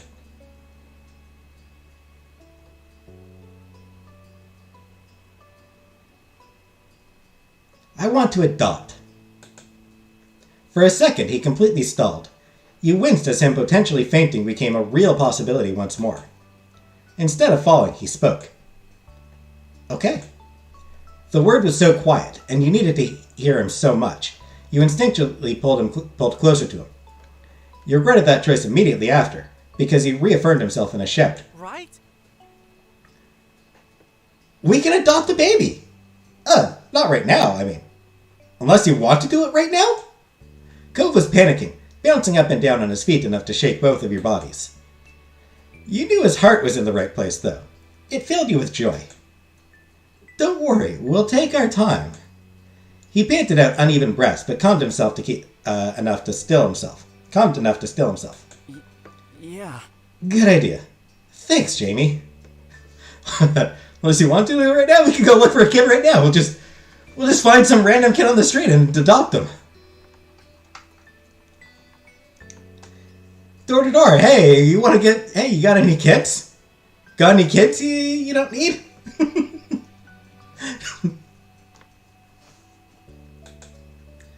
Thank you, too.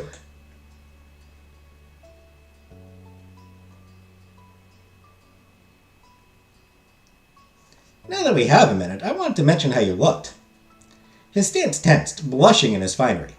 The spotlight had turned back on, and Cove was getting stage fright. Do you like it?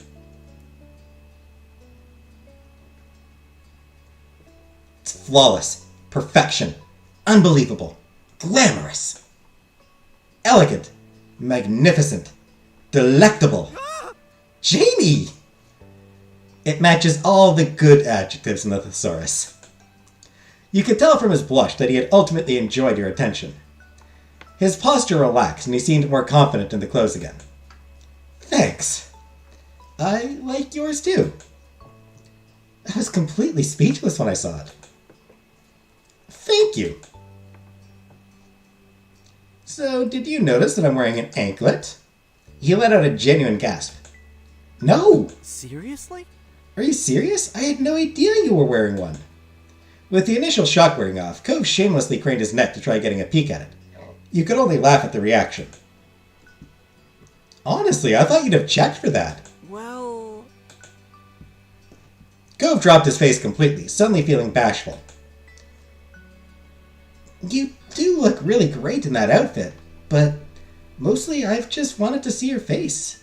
I haven't been able to focus on much else. Sorry. That's so sweet. You were swooning. Cove still had a knack for the unexpected compliment.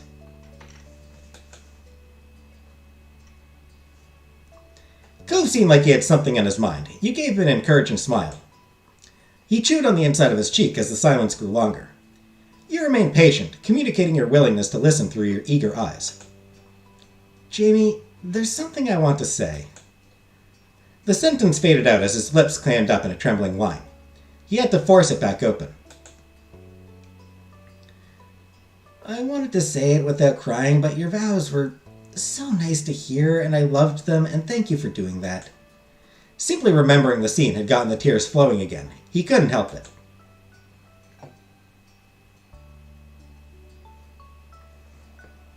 I can say it again if you want me to.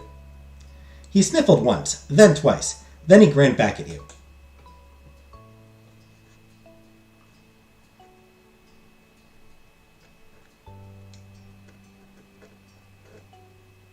Offer to say it again, and say it every day for the rest of our lives. Oh. Oh. You let yourself quietly enjoy his company. You kissed his lips. His eyelashes fluttered when your lips touched. No matter how much time passed, it still amazed him that you would kiss him. Cove kissed you back lovingly. It was so warm. But then you heard your husband sigh wistfully. It all went by so fast. And now that I'm thinking about it, I don't only mean the wedding. It's everything. Where did the years go? When did you and me become grown up?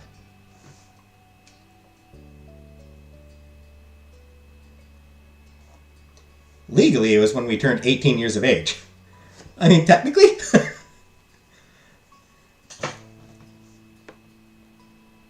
I don't feel grown up. I don't know if I do either. Are you really a grown-up if you still laugh at farts? And, like, butt jokes.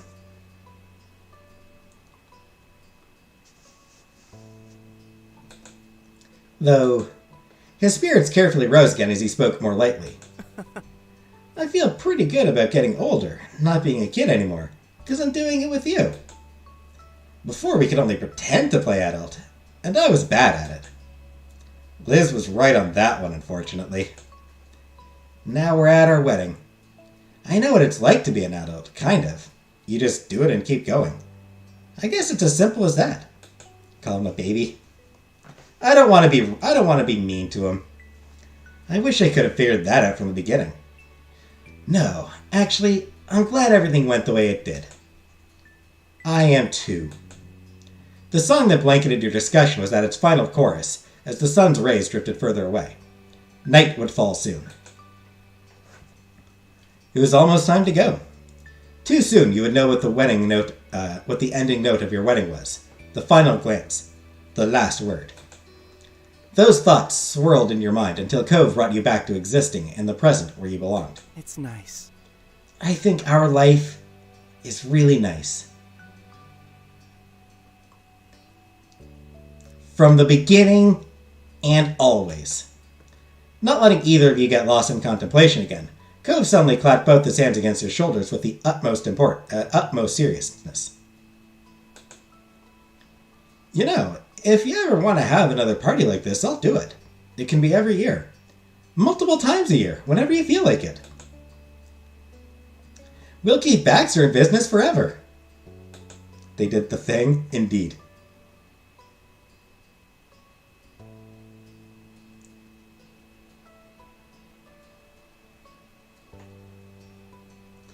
If it's with you, I'm up for everything. I'm up for anything.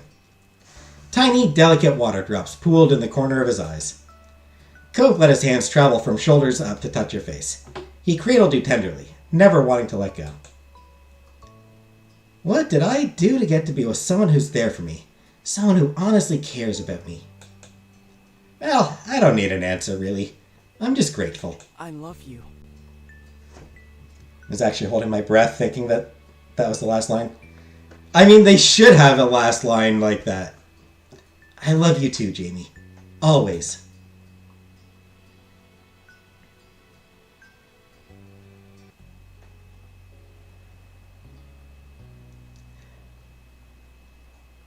The way it just cuts to the... That was a sharp cut back to the menu. That was a weirdly sharp cut to the menu. I feel like it needed to cut to like a thanks for playing screen or...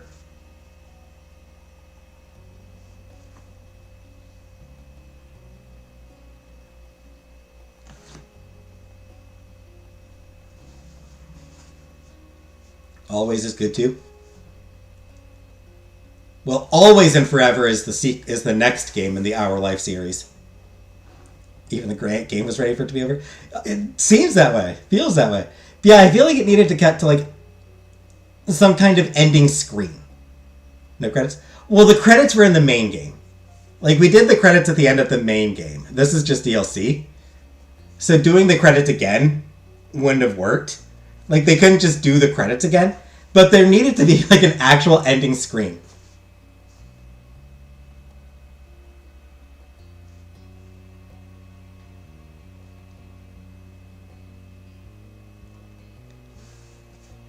But, yeah, so that is the end. At long last.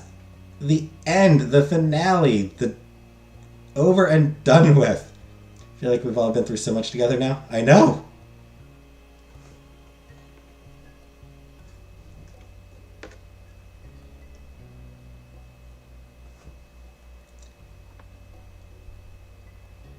Well, I want a divorce.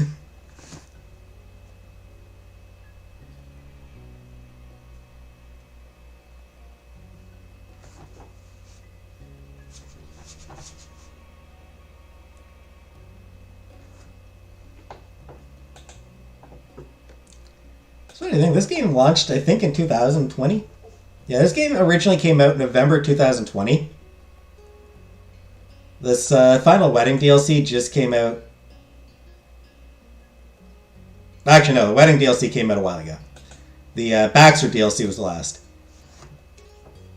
The Baxter DLC came out back in May. So...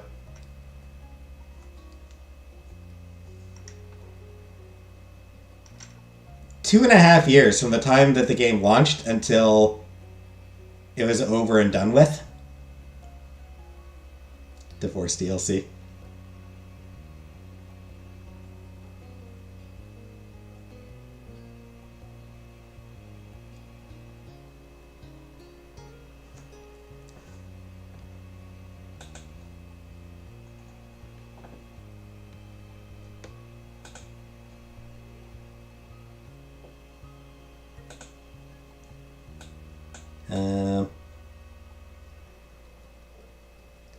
There is not a release date yet for the next game in the series.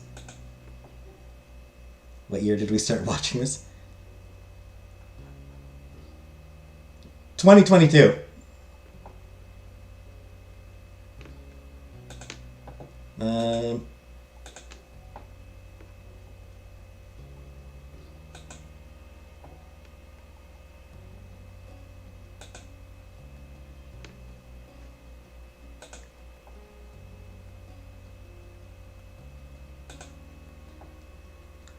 The very first game in the series came out... The very first video. It was July 2nd, 2022. So we have been playing this for over a year. It has been more than a year that we have been making our way through this damn thing.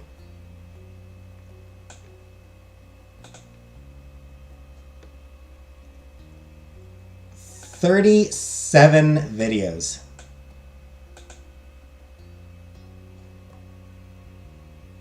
It's taken us 37 streams to get to the end of it.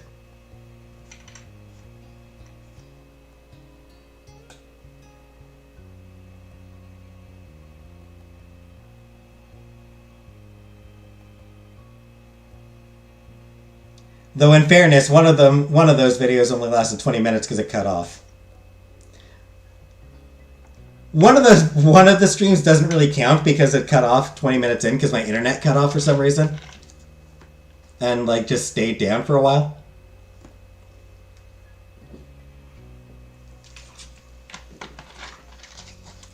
I had 2 birthdays in the time you took to stream this. Yeah. Jenna had like 20.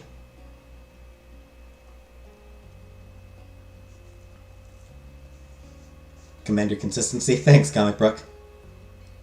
Commend my stamina. Yeah.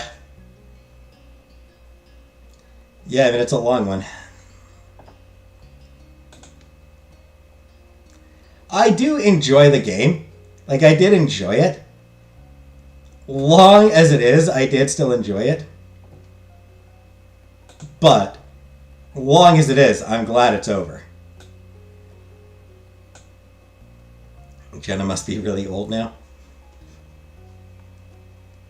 No, somehow her birthdays don't age her.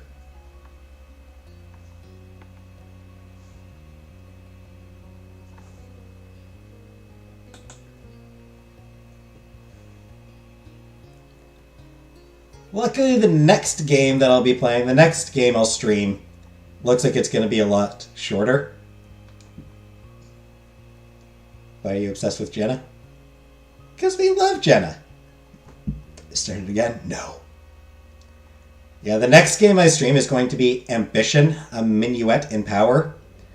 That one looks like it's only going to be a few hours, so that one should be done, probably like 5 or 6... Well, maybe, no. Just a handful of streams. Said that earlier and I laughed at it like it was a joke. Yeah, we are not playing this game again. Not on stream. I am not playing this damn thing on stream again.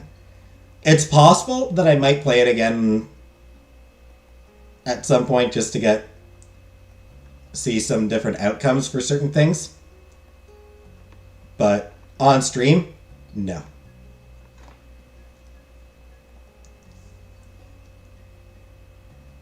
Do I have a list of games that I plan to stream? I mean, not really. I've got games that I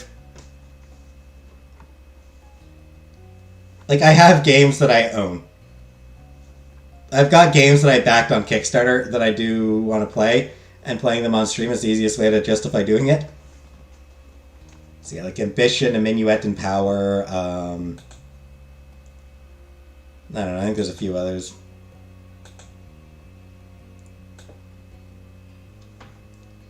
There are a few here and there that do look...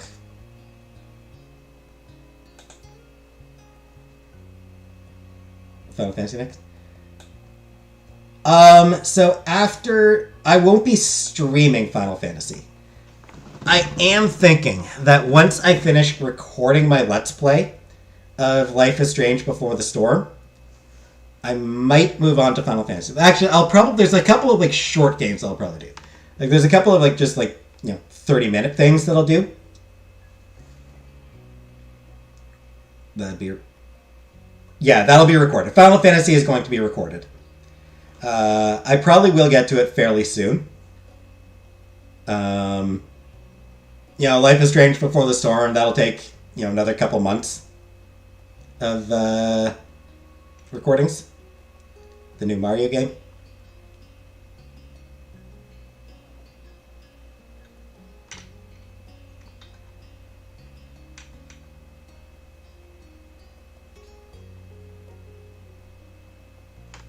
Yeah, so episode 1 of Before the Storm, Night in the Woods. I don't think I'll be playing that one.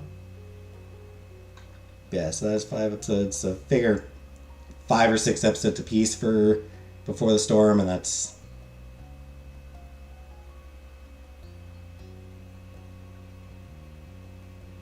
Yeah, so... Maybe 2 months. Maybe 2 more months to get through Life is Strange Before the Storm. If I don't play this game again, I could lose viewers. Somehow I doubt that. Just watched the Let's Play, but it's such a cozy autumn game.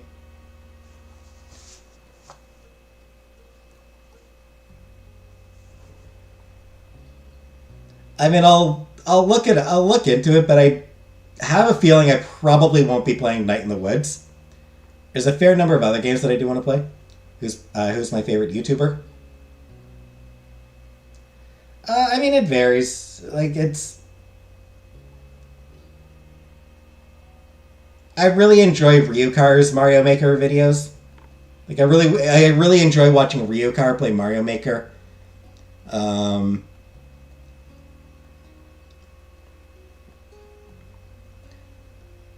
I appreciate the research that Chugga Conroy puts into the Let's Plays that he does, though a fair number of the games that he Let's Plays are games that I'm not really interested in. Hey, Jordan. The wedding is over. You missed the entirety of the wedding and reception, Jordan. So yeah, I really like how much research that Chugga Conroy puts into his Let's Plays, and I wish that he played more games that I wanted to see. I really appreciate how much that Wellens in her Let's Plays tries to see and explore everything. What happened? There was a wedding. The wedding happened, and then the reception happened, and there were all sorts of speeches, and I kind of cried. Cove ate an entire tier of cake to himself, just about. How was the cake? We don't get to see it. They don't show a photo of the cake, unfortunately.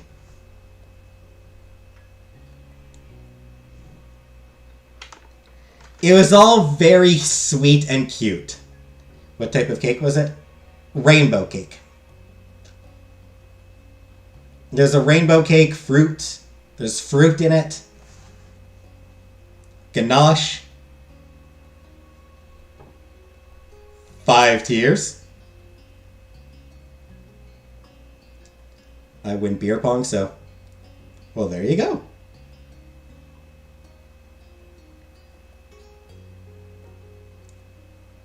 And I will admit, I teared up. I'll admit it, I teared up. That's why I had to keep blowing my nose, is because I was getting teary. I was getting emotional about it all. All made me very emotional. And then the game just kind of ends. Like, it just kind of ends, is the weird thing.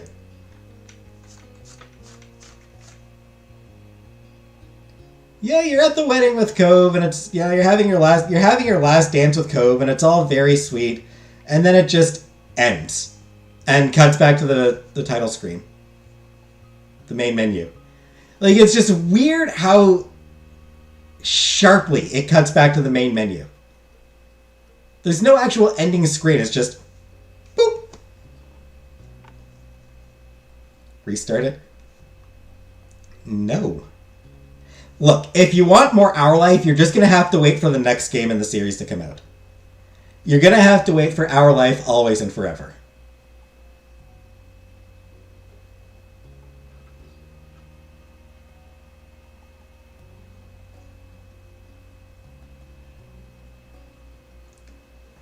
Doesn't have a release date yet. There's no release date for that game yet. There is a demo available. And it is going up on Kickstarter soon. They are going to be posting the game on Kickstarter fairly soon.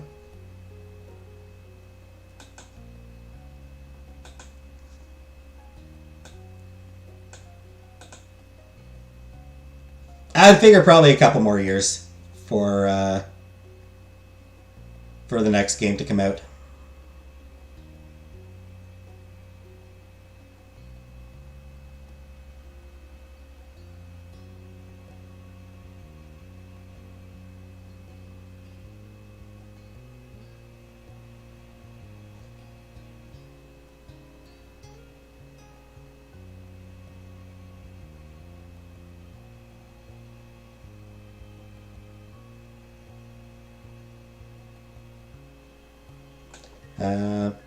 Looks like the next game does allow for romancing a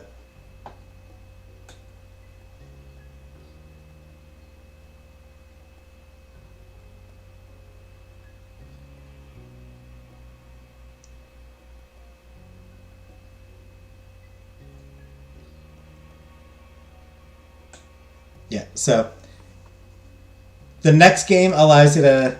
Did we see any details? No, we didn't see any details of anything. Like, the entire... Like, all the wedding stuff, basically. Like, anything that... Like, just about everything you don't see. Dresses... Nope, you don't see... You don't see the player character's outfit. Obviously, you see the outfits that all your friends and family wear, but the player character, you don't see the... You never see the player character at all.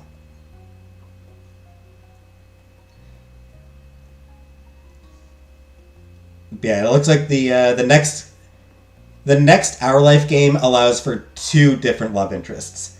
One is non-binary, they, he, or gender fluid. One is gender fluid, uses they, he pronouns. The other is just a woman. At the same time.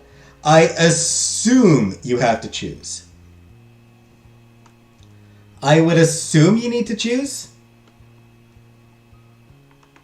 But I would absolutely be, I would definitely be down with it being a poly thing. Yeah, if they allowed for a polycule.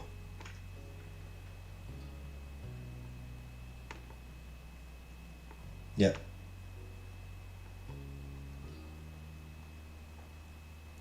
Yeah, scrape throat goat. Good old scrape throat goat.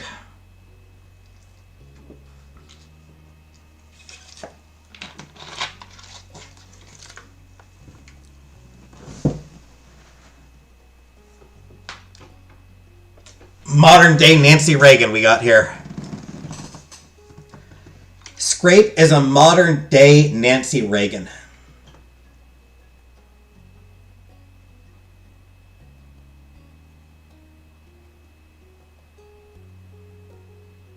See, because there's rumors that Nancy Reagan was kind of a blowjob queen.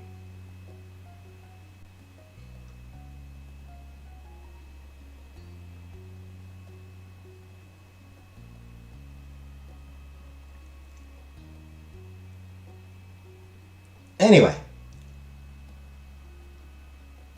It's been 3.5 hours that I've been streaming. Coming close to 4 hours.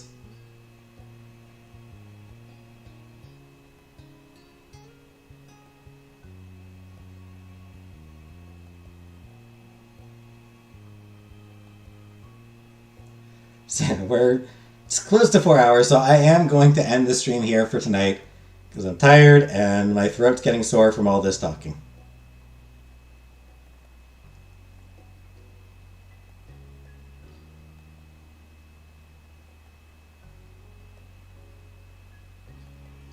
Where was Scrape on January 6th? Giving somebody a blowy, probably.